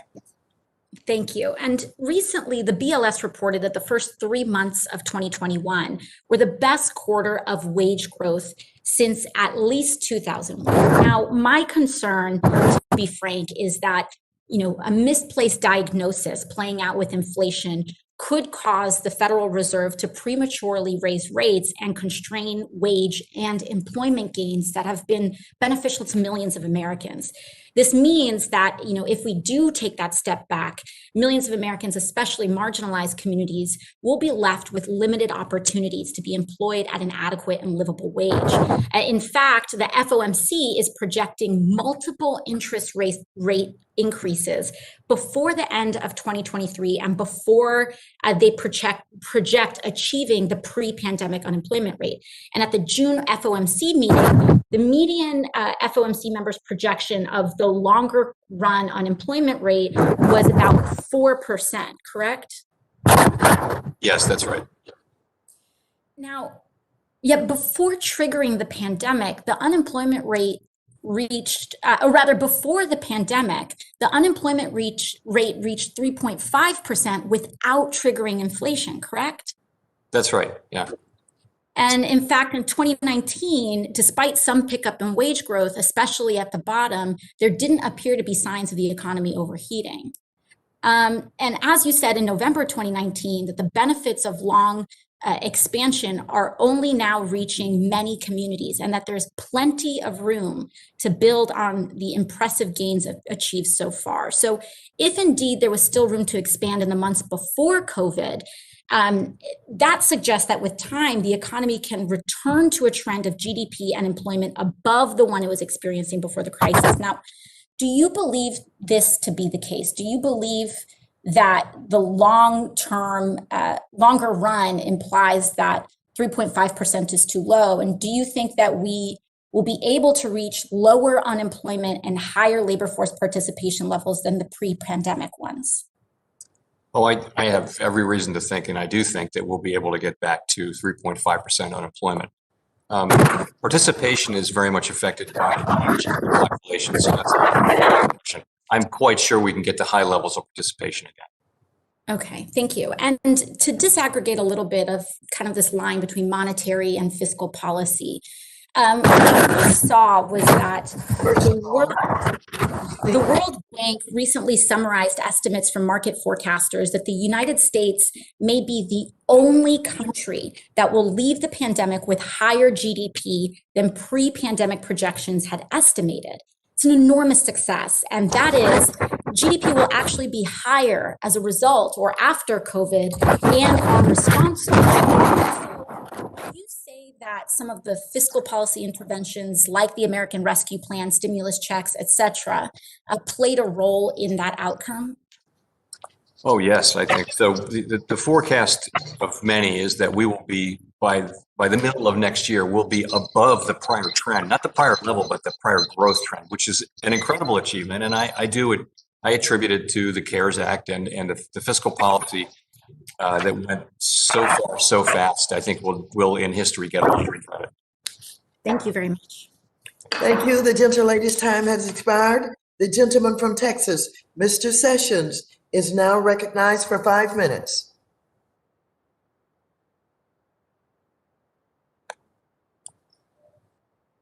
I think I'm unmuted.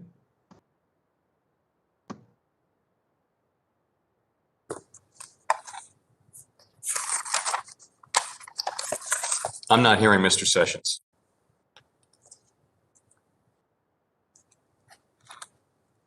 Is that better? Much. Yes, that's better. Okay, thank you. Thank you very much, Madam Chairman. It's good to see you. Secretary, Mr. Chairman Powell, thank you very much for joining us. I wanted to have you take the majority of my time to talk with us about your 12 regional banks and what they're seeing across the country for recovery. As you see it, and these banks reporting of their successes and the things that they see as perhaps things that are inhibiting or causing you to think about your national plan around the country. Thank you. You'd like me to talk about that a little bit? Yes, sir. Okay, I'd be glad to. So this is really one of the great features of our system is we have 12 reserve banks around the country. They're in every community in the country, and they come back, they extract a lot of data, a lot of information, not just businesses, it's universities, it's health centers and everything. And you know, what the story they're telling is like what we've been talking about today. You have very fast growth and a lot of money out there to spend on the part of people. You have a lot of churn in the labor market. People are quitting their jobs at incredibly high rates. You know, typically that happens when labor markets are really tight. This happens to be happening while there are a lot of unemployed people. So we've never seen anything like this. And they bring back reports about that. Businesses have a hard time finding people. People are looking for better jobs. They're taking a little bit more time to find the appropriate job. That's one thing. There's also a lot of unevenness. You know, you still have sectors of the economy that are struggling to get back to where they were. A number of them are above where they were. Housing, for example. We're building more houses. We had been building more houses than we'd really seen since the global financial crisis. People see price pressures broadly across the country, as we've discussed here today. That comes back. If you look at our beige book, You'll see that broadly. It's in raw materials and to some extent in wages. You'll see that as well. So it's all the things we've been talking about. It'd be hard to summarize it, but we really do get a very nuanced picture around different areas of the country, different sectors of the economy, which I think is a tremendous benefit, to our policymaking process and also to the public.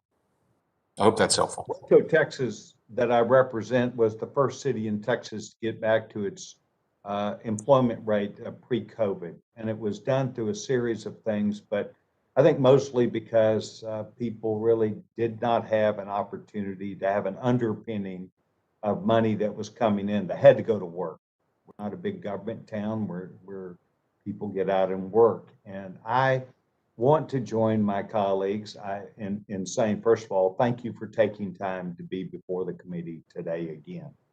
But in that process, I hope that there's healthy debate that you not only encourage within your system, but that you also recognize that there are a good number of Republicans who believe that the government propping up the system is inhibiting actually people taking jobs, getting back to GDP as opposed to consumer price index raises.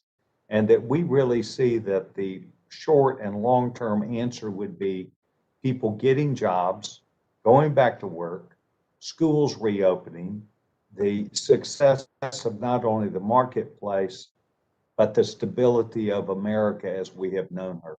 And I appreciate you taking time today. I will be interested over the next few months that your evaluation about what is working and what is not working, if you're able to spot that in markets and actually give feedback to states and governors and the president and certainly this committee on the facts and factors that seem to be successful.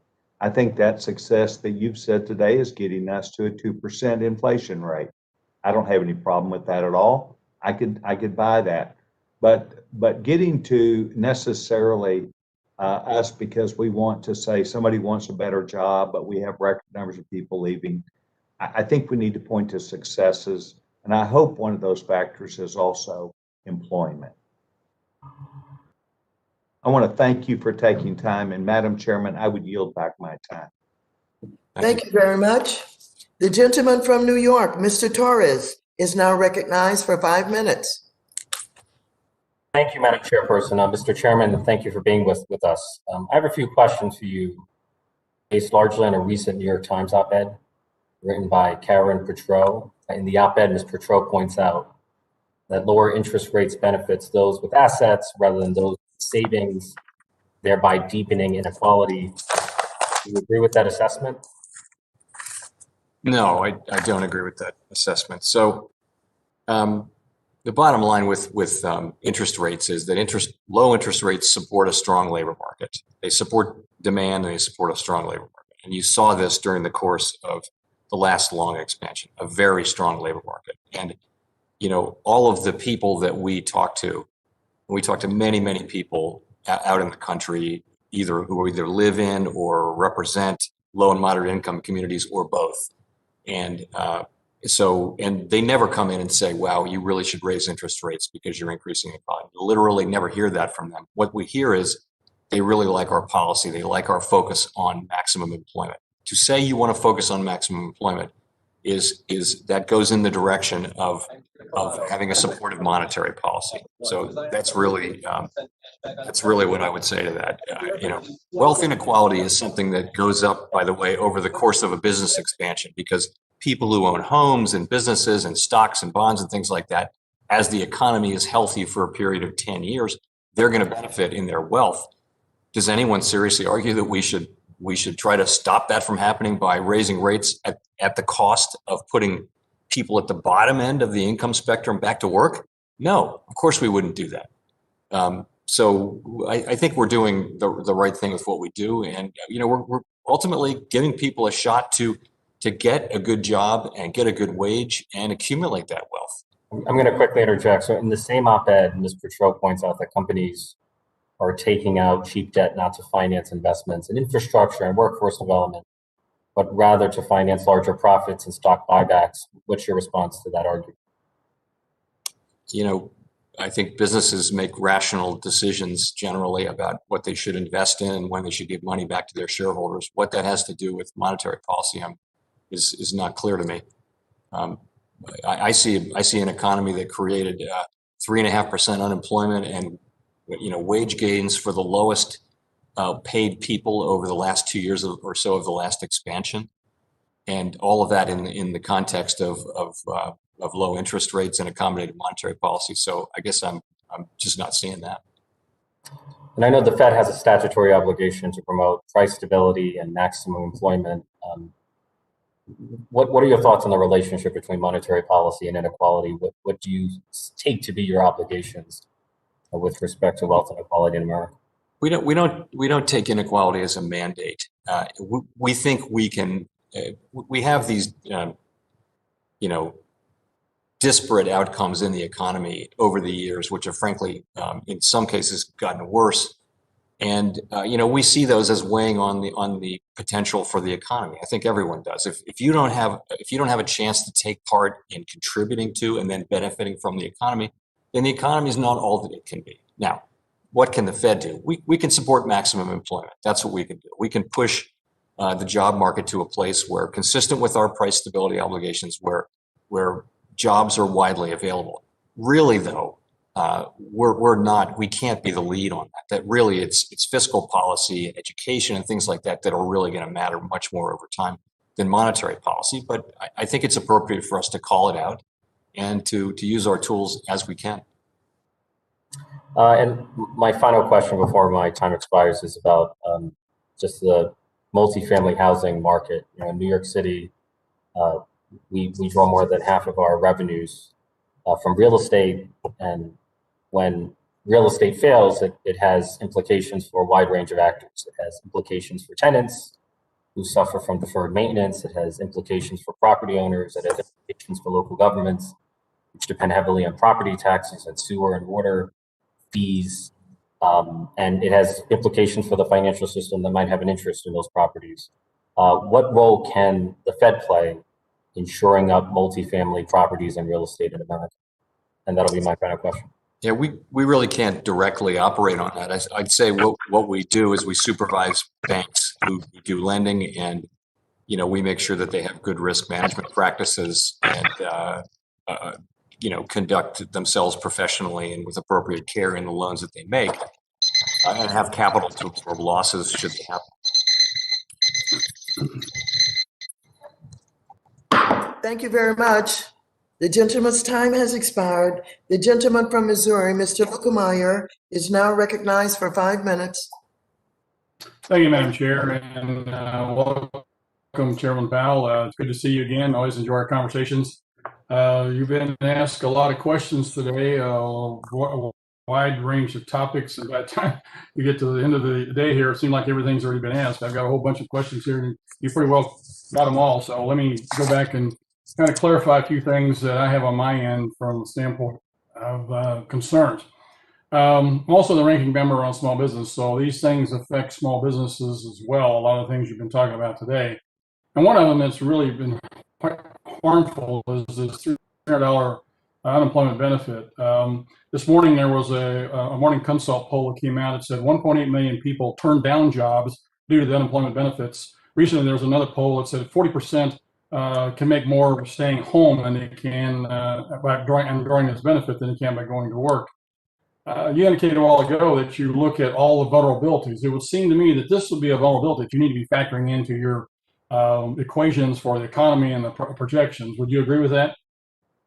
Well, but the thing is, those enhanced unemployment benefits are lapsing now, in many states already lapsing, and lapsing at the federal level by September. So that's, in macroeconomic time, that's a short period of time. So I do think that the unemployment insurance has been interacting with other things like the lack of childcare, like schools being closed in a lot of places, fear of COVID, various things. And I think you'll see that that's no longer a factor come the fall.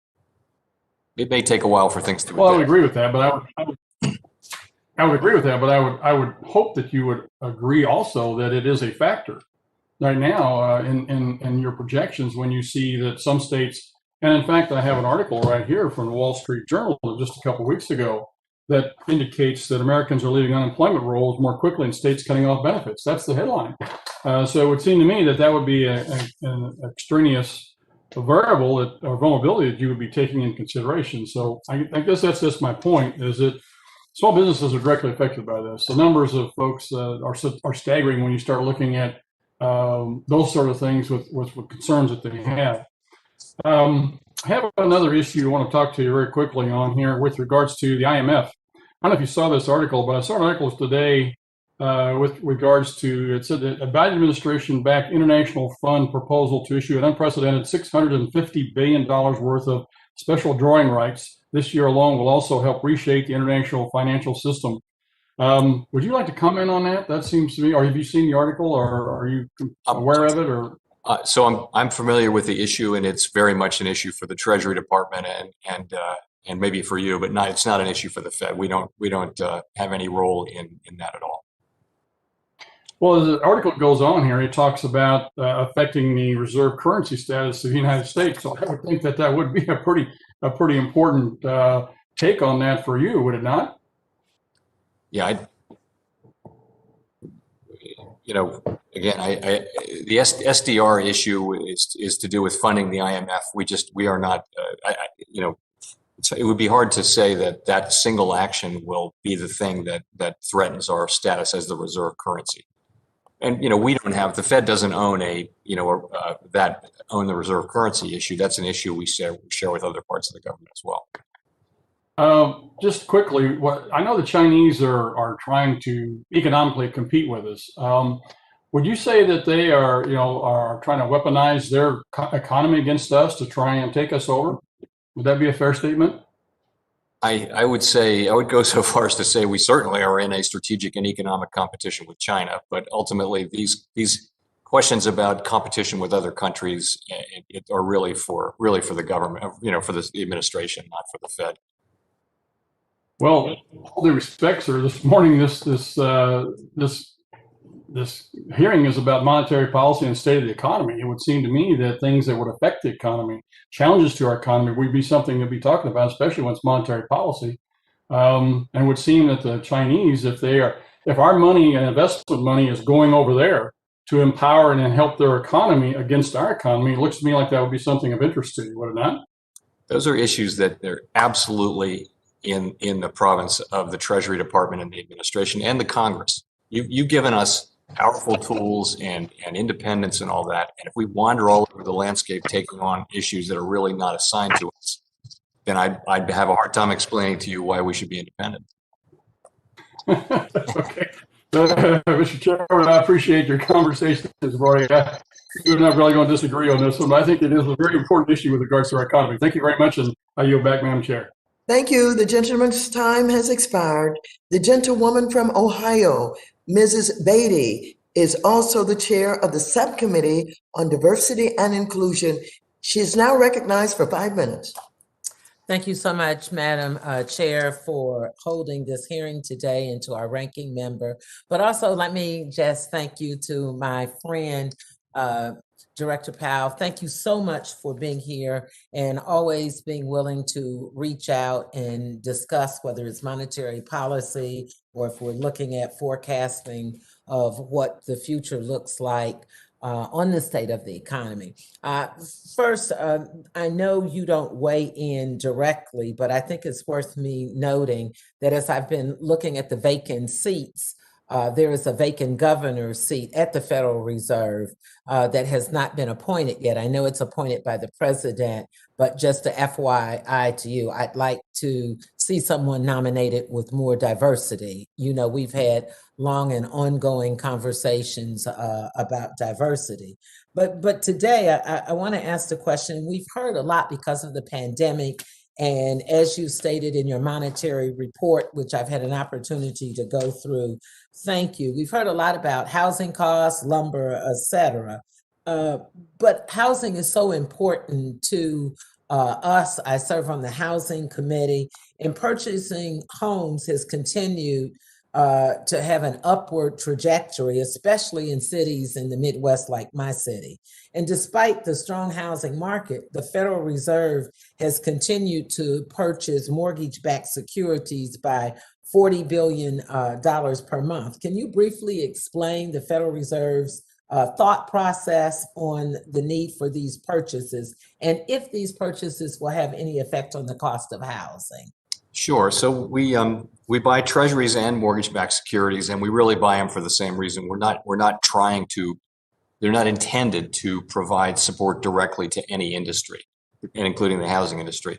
That said, low interest rates and asset purchases like that do keep longer-term interest rates low. They do support low mortgage rates, which does indirectly support or directly support the housing industry. So, but it's not that we're looking at the housing market and thinking this is for the housing market. It's really more that we want to support overall demand, and we want to support demand because we're still a long way from maximum employment, and we think it's appropriate. Even once people go back to work, start going back to work at higher rates, which we expect later this year, we still think it'll be, some time will have to take place to, for us to get all the way back to that place where we were in February of 2020 and or a place like that.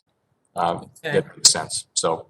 Let me quickly go to my second question. In the first few months of 2021, the price of lumber, and we've heard this earlier, skyrocketed to more than $17.30 per thousand board feet in May. But in the last few months, suppliers come back online. Prices have plunged to 60% and now are negative for the year. Is this the type of transitionary inflation that the Federal Reserve was anticipating? And how do you differentiate between the rising prices due to supplier constraints as a result of the pandemic and the potential long-term inflation? So broadly, yes, that's the kind of thing that we'd like to see a lot more of. I mean, I wish we had seen more of it. Lumber, of course, is a great example, but we'd like to see a bunch more examples.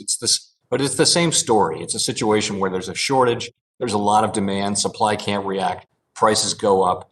In the case of lumber, there's just a lot of buying, almost panic buying. And we may be seeing some of that with used cars right now, where we have very, very high rates. But that's one of the things we expect is that our very flexible economy will equilibrate supply and demand, and you'll see inflation move down and maybe even have the prices themselves move down as we did here. And that is a great answer, because that's another reason when we talk about infrastructure, we should be talking about housing and the supply and demand for housing. My last is basically a statement, my last 30 seconds. In your report, you have an area that's called special topics, and it talks about the uneven recovery in the labor force participation. You might want to take a look at it, because when it talks a great statement, it makes a true statement that factors are still contributing to the disparities with certain populations, whether it's age, poverty, or race. Black Americans are not listed. And let me make it very clear. When we talk about unemployment rates, when we say it's great for America, it's double in the negative for Black folks, that we're still struggling. You mentioned Hispanics, but there is no mention of Black Americans. So I'd like somebody to take a look at that, because we still are dealing with very high unemployment rates.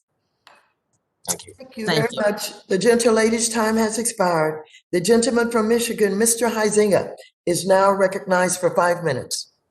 Thank you, Madam Chairwoman. And, there's been a lot of discussion about lumber from my colleague from Ohio, who just discussed that as to whether how that may or may not indicate transitory inflation as it actually buys lumber. One of the things that I do is we have a real estate developing firm as a family, and we are also in the sand and gravel operation. So I'm intimately involved in construction.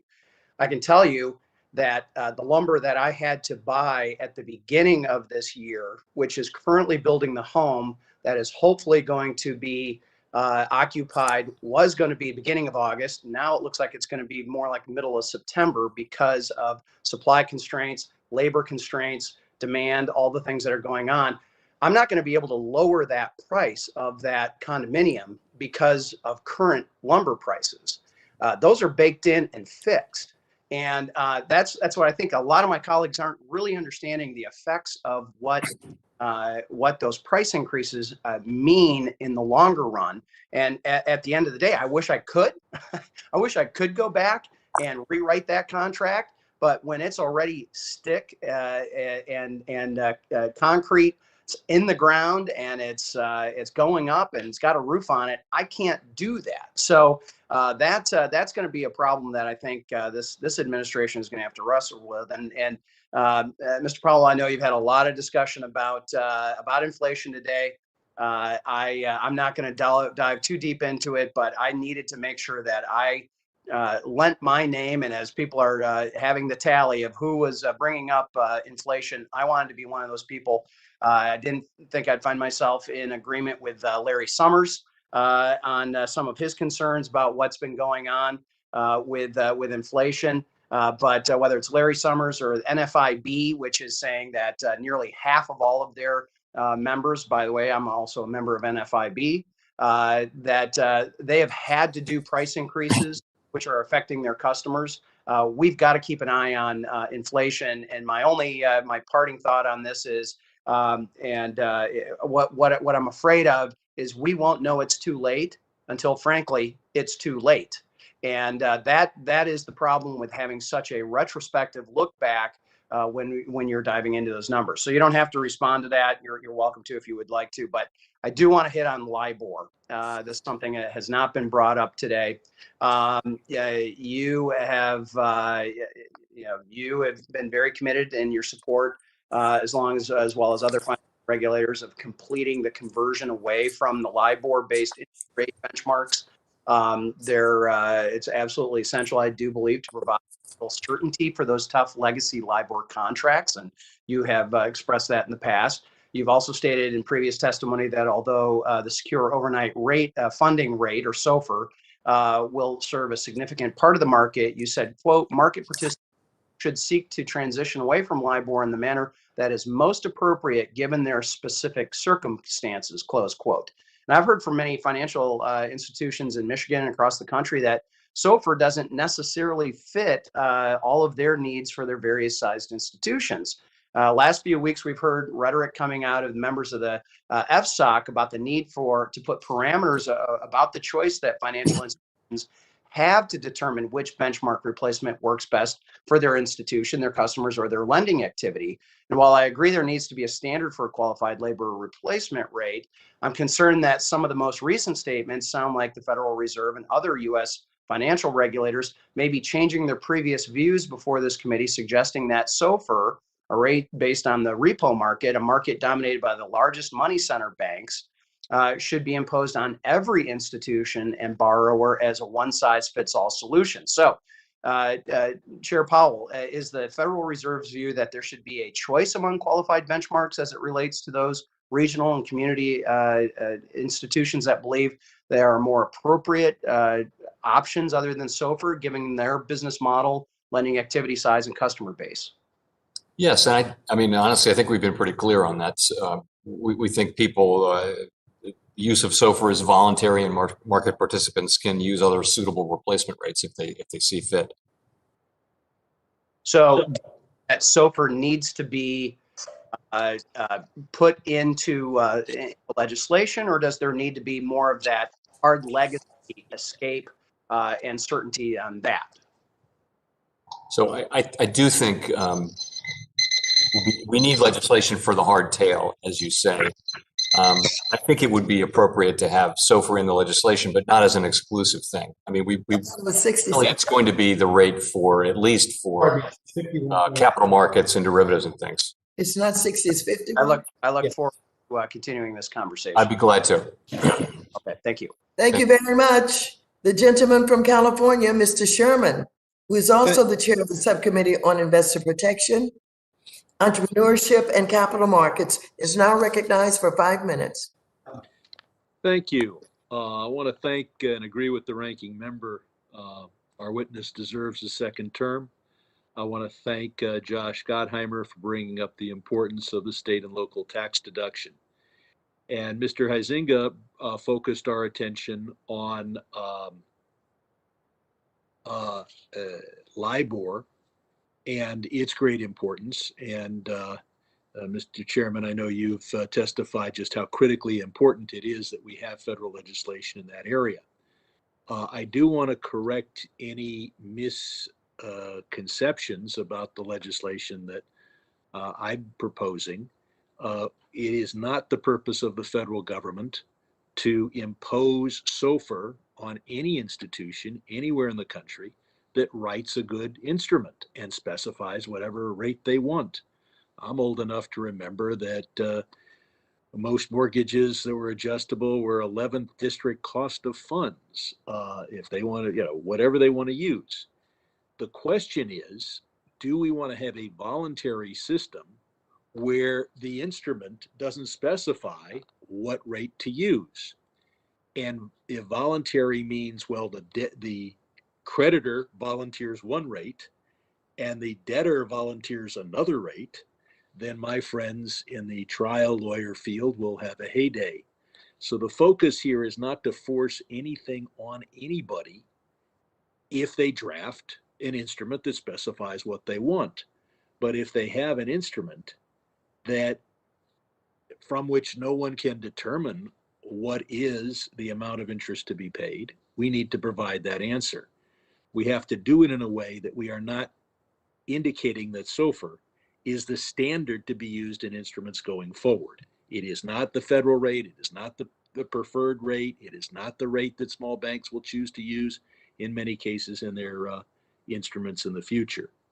I want to thank the chairman for his testimony in the past on the importance of wire fraud.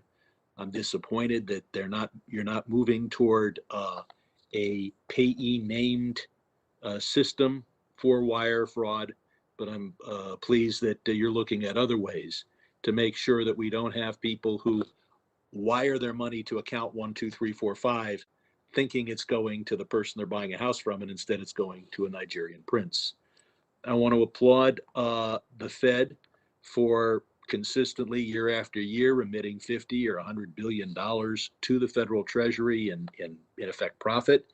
And I know that this is unintentional. I think you should focus on it because it is very important. As to Fed currency, a federal digital currency, Chairman Powell, is it the intention that any such currency would have fully implement the Know Your Customer and anti-money laundering standards? So we're at the very early design stages, but the answer to your question is going to wind up being yes. Good. And you've said that that crypto wouldn't wouldn't become a currency. Crypto means hidden, and that is the great advantage that cryptocurrencies will have over a federal digital currency, because they are designed to be crypto, hidden from the U.S. government, especially the IRS. And of course, that pleases what I call the anarchist pseudo-patriots, who half the time are telling us that the federal government needs to enforce laws and have a strong foreign policy and enforce our sanctions and achieve our national security goals without deploying our troops. And they spend the other half of their time being delighted whenever anyone strikes a blow for liberty by evading our tax laws, our sanctions laws, et cetera. Looking at fiscal policy, you can't determine or project monetary policy without some guess as to what our deficit will be. What do you use when you tell us what you're intending to do with monetary policy? What is your expectation on the level of the federal debt? Well, it's not so much the level of the federal debt. What we're looking at is basically spending and deficit spending and that kind of thing. It's just we make, and by the way, the assumptions we make are in the middle of the road. It's just right out of what CBO would say. My time is expired. Thank you.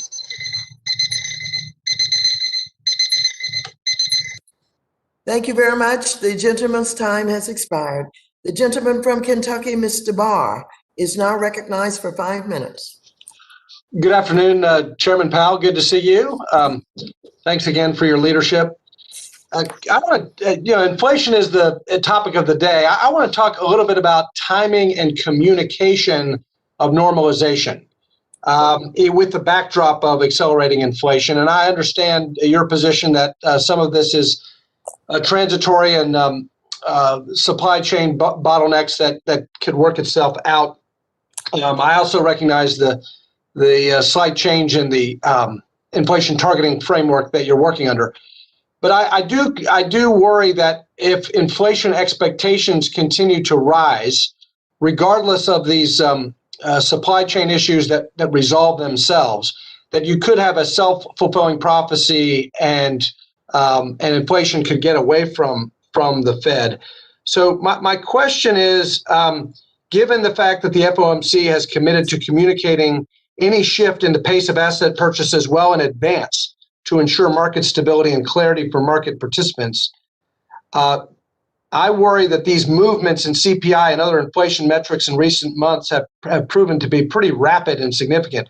Is there a risk of upward price pressures outpacing the Fed's preferred timeline for communicating adjustments in its balance sheet policy and when you start the tapering process? No, there's nothing in the guidance or in our framework that would prevent us from doing the right thing at the right time. Okay. So you do not believe that inflation could move so quickly that the Fed would be forced to make asset purchase adjustments or even increase the Fed funds rate precipitously without the requisite communications runway?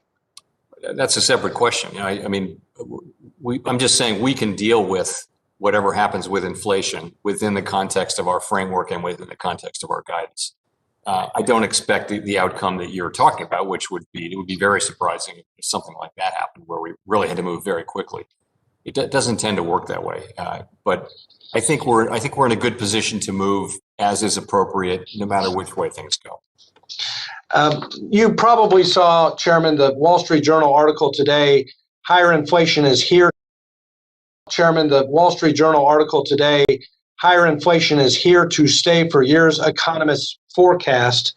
What do these economists have wrong that the Fed has right?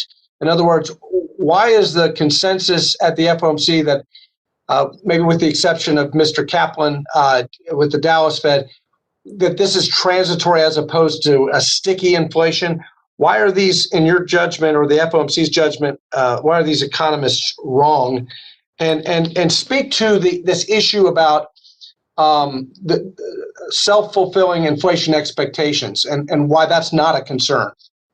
Okay, I'll come back to that. But I don't have that survey in front of me, but I think that you can correct me here, but I think that the median estimate for inflation for 2022 was in less than 2.5%, which would be, and that's CPI, or maybe it was PCE, I don't know. But that would be much more consistent with our framework than with what our critics are saying. That would be very much in the range of what FOMC participants are expecting, or at the high end of it, but within that range. Okay, so I think that's what you may have in front of you, Congressman. I don't know. I don't have that. So here's what we as members of Congress are hearing, and I know you get this data and also anecdotal evidence filtering up through your district banks. But I just spoke to the Chamber of Commerce in Central Kentucky at lunchtime today. This inflation concern is real. It's not just that lumber prices are up and the home builders are upset, and it's not just that the fixed income seniors are upset because the price of food is up and the restaurateurs are having to pay more for the price of food. And the trucking companies and the commuters are having to pay more for fuel costs. We're hearing that according to the NFIB, 47% of small businesses raised average selling prices in June. That's the highest since 1981. I hope this is transitory, but I hope the Fed is hearing the same thing that we're hearing. So we are. We have this, as you know, we have a great network through the reserve banks. We hear that through a loudspeaker every day. We are absolutely hearing that. Let me get back your earlier question, if you want. I can go back to expectations. Sure. That is absolutely the thing we monitor carefully, And we don't see problems on that front. But if expectations do move up in a way that is troubling, which is to say materially above and for a persistent time, we would be concerned and we would react to that. I appreciate your vigilance, Mr. Chairman, and I yield back. Thank you very much. The gentleman from Missouri, Mr. Cleaver, who is also the chair of the Subcommittee of Housing, Community Development, and Insurance, is now recognized for 5 minutes. Thank you, Madam Chair. Thank you, Mr. Chairman, for being here with us today. And let me preface my one question by saying that we have been working with your staff on the issue of CRA. Our chairwoman has made affordable housing appropriately and necessarily the major issue of our time, and hopefully the whole nation is going to be focused on it, even as we're struggling with the short-term inflation. So thank you for your participation and support. I hope the OCC can participate as seriously as your staff has. But my one question is, although I represent Missouri's 5th Congressional District, I was born and raised, all my family members are still in Texas, and a local TV station down in Dallas,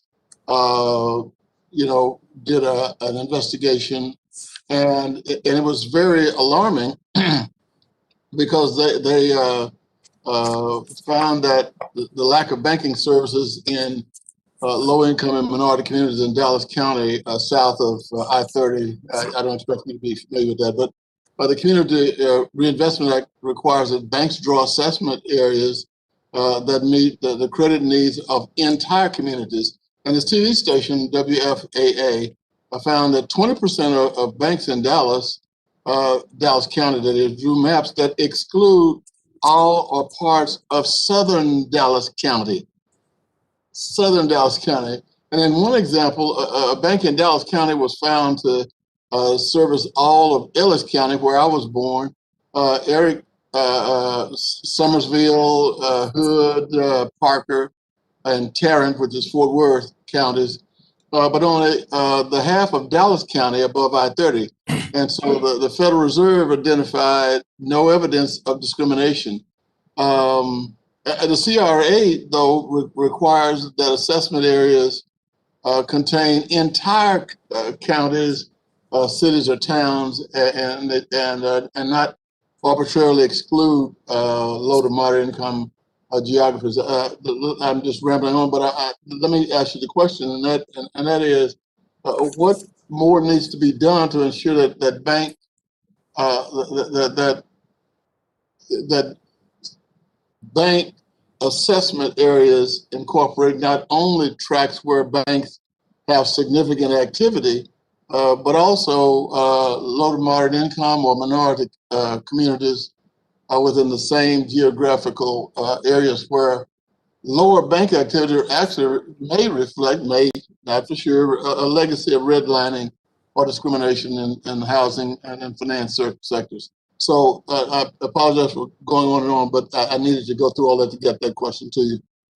Well, thank you. And you or your staff brought this article to the attention of our staff, who brought it to my attention, and I've had a chance to look at it. And yeah, it's very troubling on its face, the article, and it just shows, I mean, we need real vigilance in making sure that banks honor their obligations to serve minority communities, low and moderate income communities, minority communities within their operating areas. And so that one got our attention, and we can't talk about individual institutions, of course, but we take this very seriously, and we appreciate your bringing it to our attention.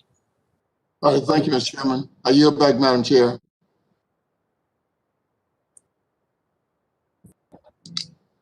Thank you very much, Mr. Cleaver. The gentleman from Texas, Mr. Williams, is now recognized for 5 minutes, and we're certainly going to hear about what's happening in the automobile industry. Well, thank you for that lead-in, Madam Chairman.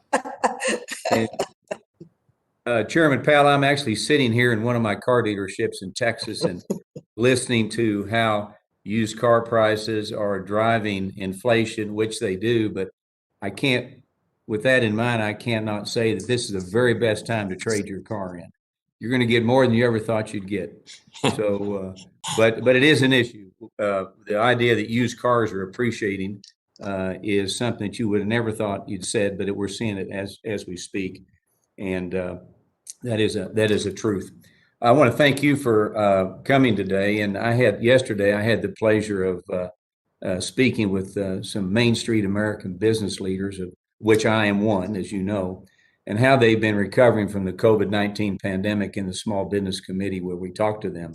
Some of the issues that were brought up were that these businesses were having trouble finding workers, as we talked today, inflation increasing and the cost of goods, and that they are purchasing from their large suppliers, they're paying more, and then the threat of tax increases.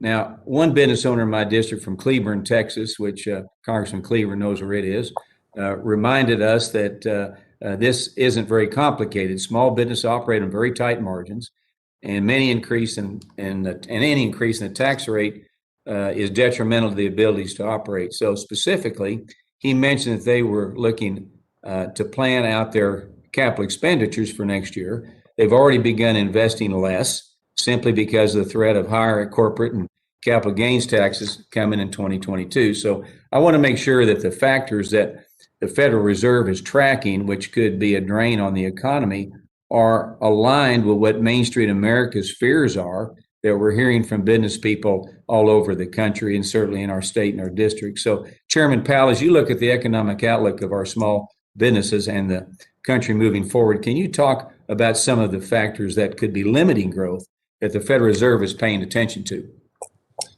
I'd be glad to. I've got to say, the first thing that comes to mind is difficulties, challenges in hiring. We're hearing that very, very widely. If you look at our beige book, in all districts, small businesses are having a hard time hiring.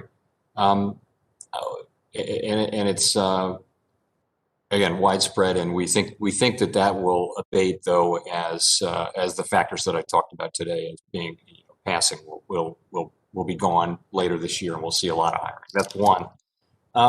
I think there's a lot of optimism. There's a lot of demand. People have money to spend, so we're hearing positive things about that. I know people are very worried about inflation too. We hear that loud and clear from everybody. It's cost of goods sold. It's really going through the economy and through every business. And as we've discussed a lot here today, it does have the feeling of something that is associated with the reopening of the economy, and that things should settle down as the economy is fully reopened and supply and demand recalibrate, and maybe prices move around and people get into their new job, and we're in a new normal, I hope soon. But as of right now, it's something that's on every small business person's mind. Well, thank you. I wanted to get your quick take on the speed that the private sector was able to get COVID relief money to those in need.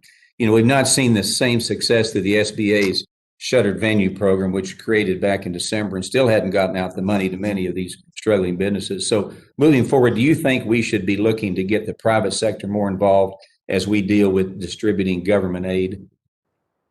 That's a question for you. I will say, if I may, the real way that our lending programs, the emergency lending programs, worked was they agitated or they supported as a backstop private markets to work. And having the private markets step in and make the loans was just so much better than having us make the loans. And having those done. So in that sense, it really worked. The backstops did. They didn't have to make the loans because the market started working, and that's always a better answer. Well, thank you. Let me real quick. Can you elaborate on what the Financial Stability Board means when it says climate-related risks might be transferred or amplified? And can you give me a quick potential scenario or example? So I think, without having it in front of me, I think what the FSB would mean about that is that the financial sector, financial institutions, could amplify a risk, and it would be along the lines of changes in the climate that had very bad effects on a particular agricultural area, for example, over time, and that bank failures have a way of amplifying shocks rather than absorbing them. Okay, thank you. I yield my time back, Madam Chairman. And just in closing, this is a great time to buy a car. Thank you very much. The gentleman from Georgia, Mr. Scott, who is also the chair of the House Agricultural Committee, is now recognized for 5 minutes. And Chair Lady, I would just want to say that my great colleague, Congressman Williams, is not only just a great entrepreneur in the car business, he is also one of the great all-star third basemen for my Atlanta Braves in Major League Baseball. That's yes, right. Indeed. That's right. Well, thank you for reminding us. All right. He's a good man. Chair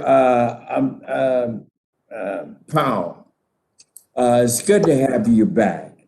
Now, last month, you stated before the House Select Committee on the Coronavirus, you said this, and I quote, you said, a recent decline in commodity prices was evidence that price pressures will cool as supply bottlenecks from reopening the economy are worked out and stimulus fails, maintaining that our concurrent inflation is temporary and would eventually move back to 2%, to a 2% target.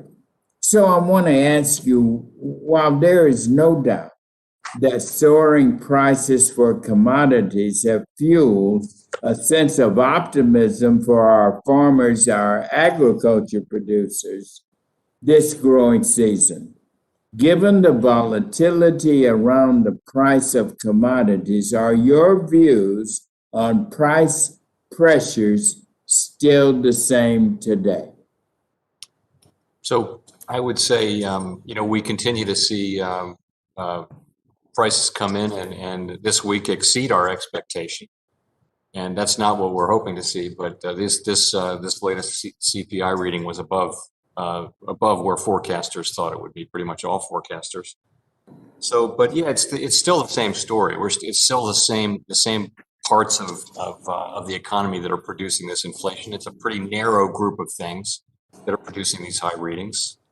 But we're anxious, like everybody else, to see that inflation pass through.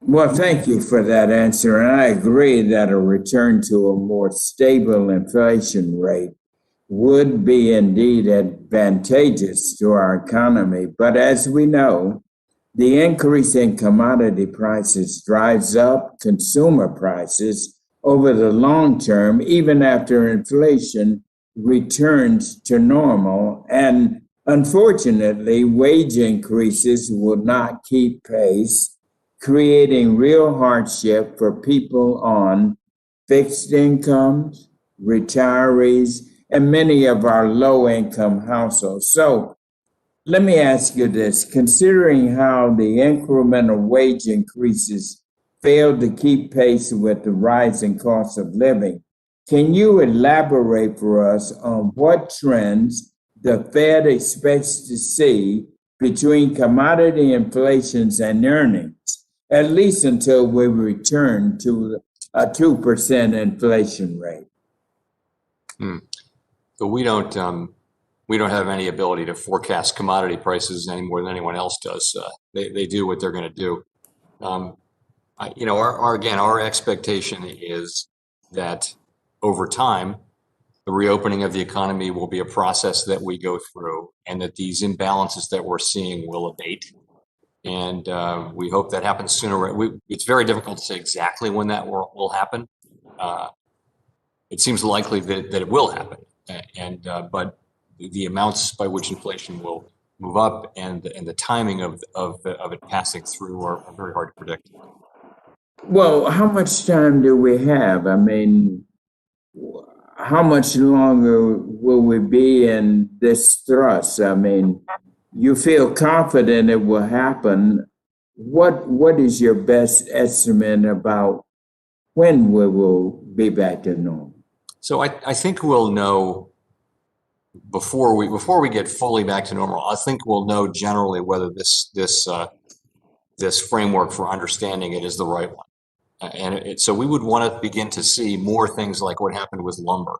We'd want to begin to see more of these prices flatten out and then perhaps come down, hopefully, as lumber did. And we'd like to see, that's what we'd like to see. And ultimately, though, price stability is half of our mandate. And if we see inflation moving up in a way that's really troubling and that risks a period of troublingly high inflation, then we'll use our tools to bring inflation back down to 2%.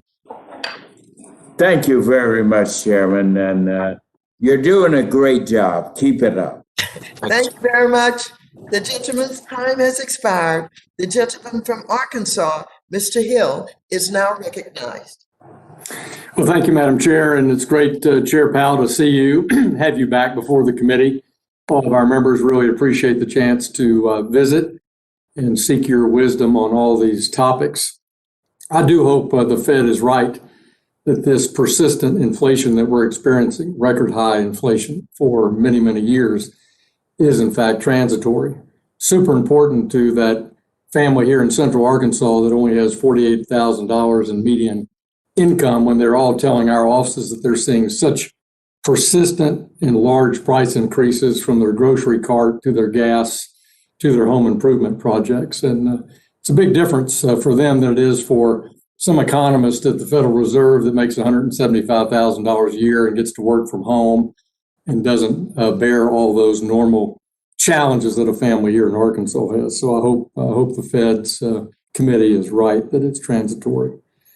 Since the beginning of January 2021, the balance sheet of the Fed's increased $750 billion. We're now over $8 trillion at the Federal Reserve.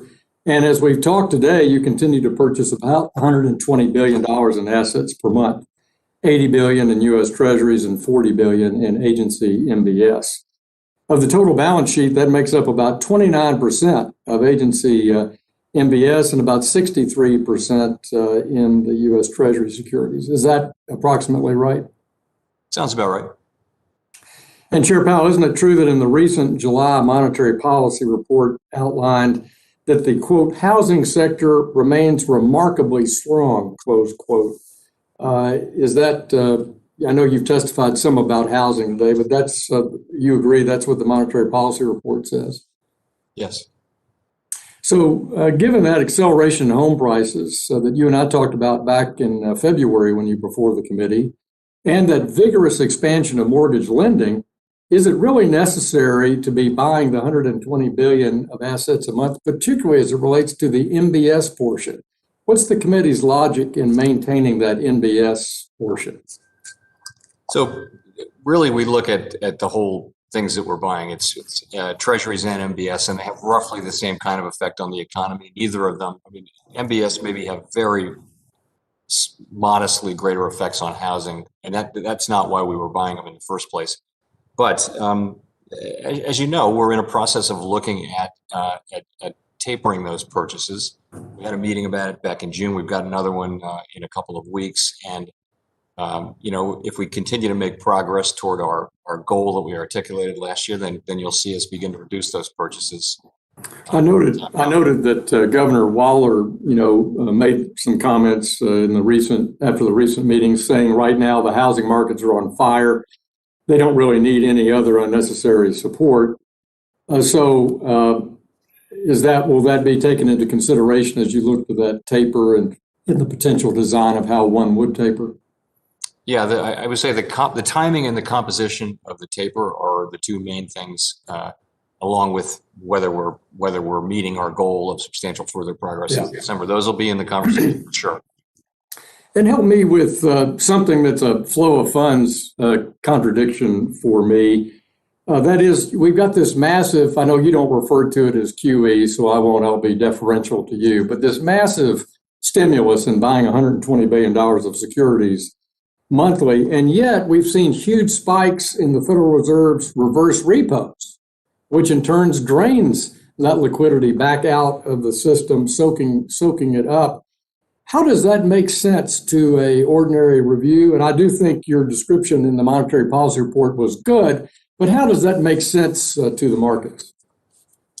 Well, you know that the repo facility, reverse repo facility, is really there to keep the federal funds rate in the target. And for a couple of big reasons, there's been downward pressure on short-term rates. Wouldn't that indicate that there's just not that much demand to take those liabilities and invest them in assets in the banking system, that maybe we have essentially way too much liquidity on the banks of the books of the banks? You could say there's a shortage of safe short assets, so because Treasury and so, yeah, that's why that's happening. There's just a shortage of T-bills, not a lot of T-bills, and the Treasury General account is shrinking down too. So, last topic, and we can answer this offline, but Congressman Himes and I have introduced the 21st Century Dollar Act to help our strategy for the U.S. dollar. And I'm interested in if you're going to maintain the cutoff date for our international swaps is December 31st.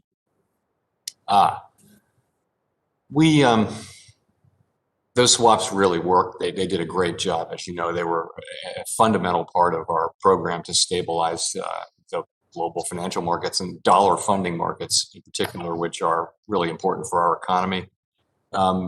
We've extended them to December 31. I made a decision not to extend them beyond that. I don't know that we would unless conditions change. Thank you. Yield back. Thank you very much. The gentleman from Illinois, Mr. Foster, is recognized for 5 minutes.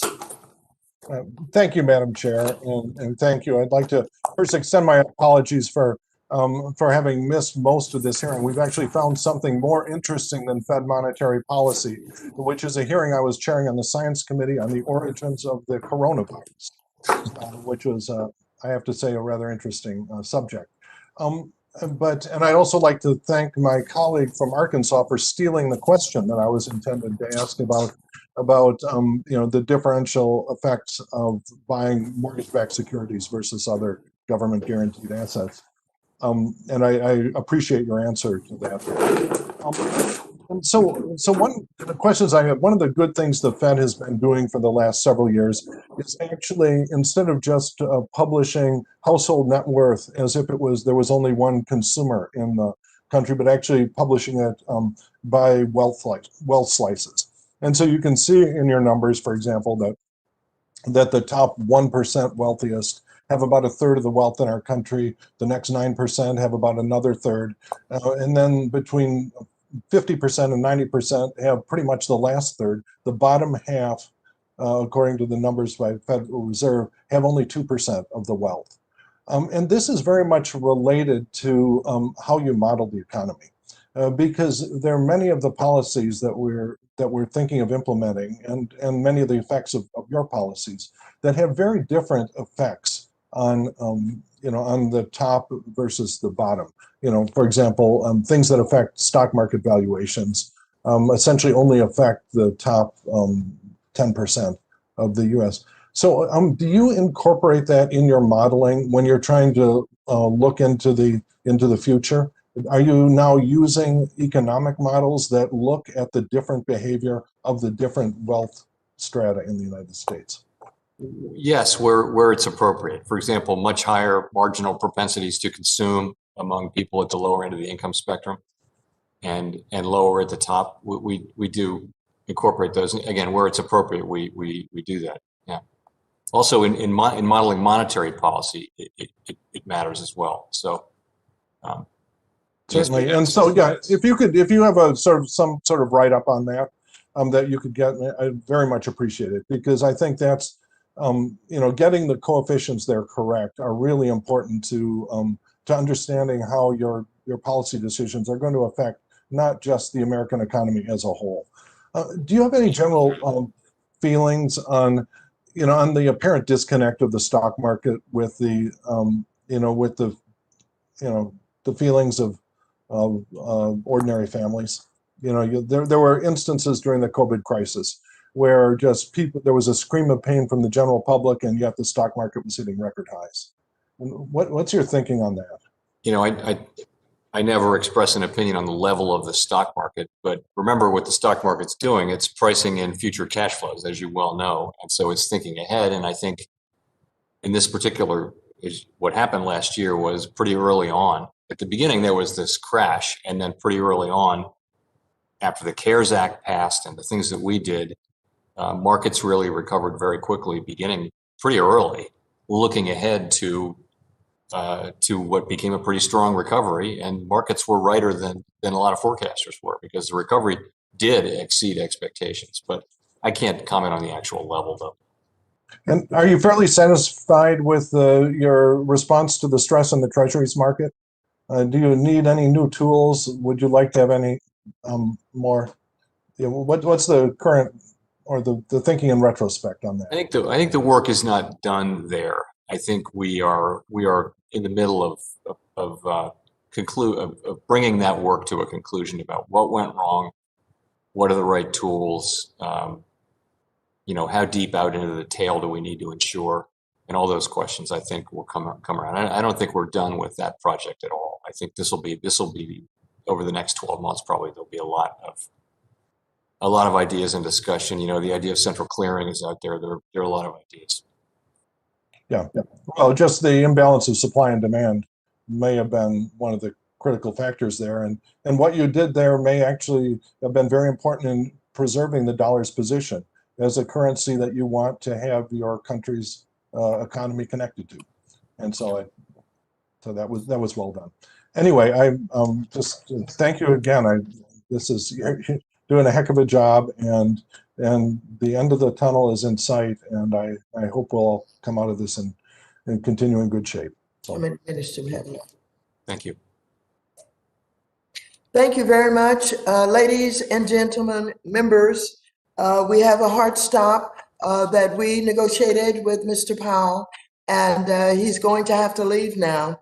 And so we will not be able to call on any more members at this time.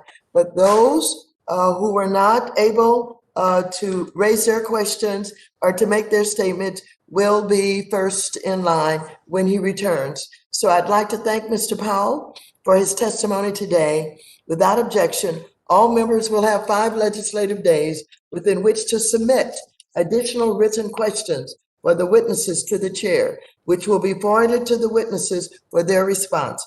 I ask Mr. Powell to please respond as promptly as you are able. Without objection, all members will have 5 legislative days within which to submit extraneous materials to the chair for inclusion in the record. With that, this hearing is adjourned.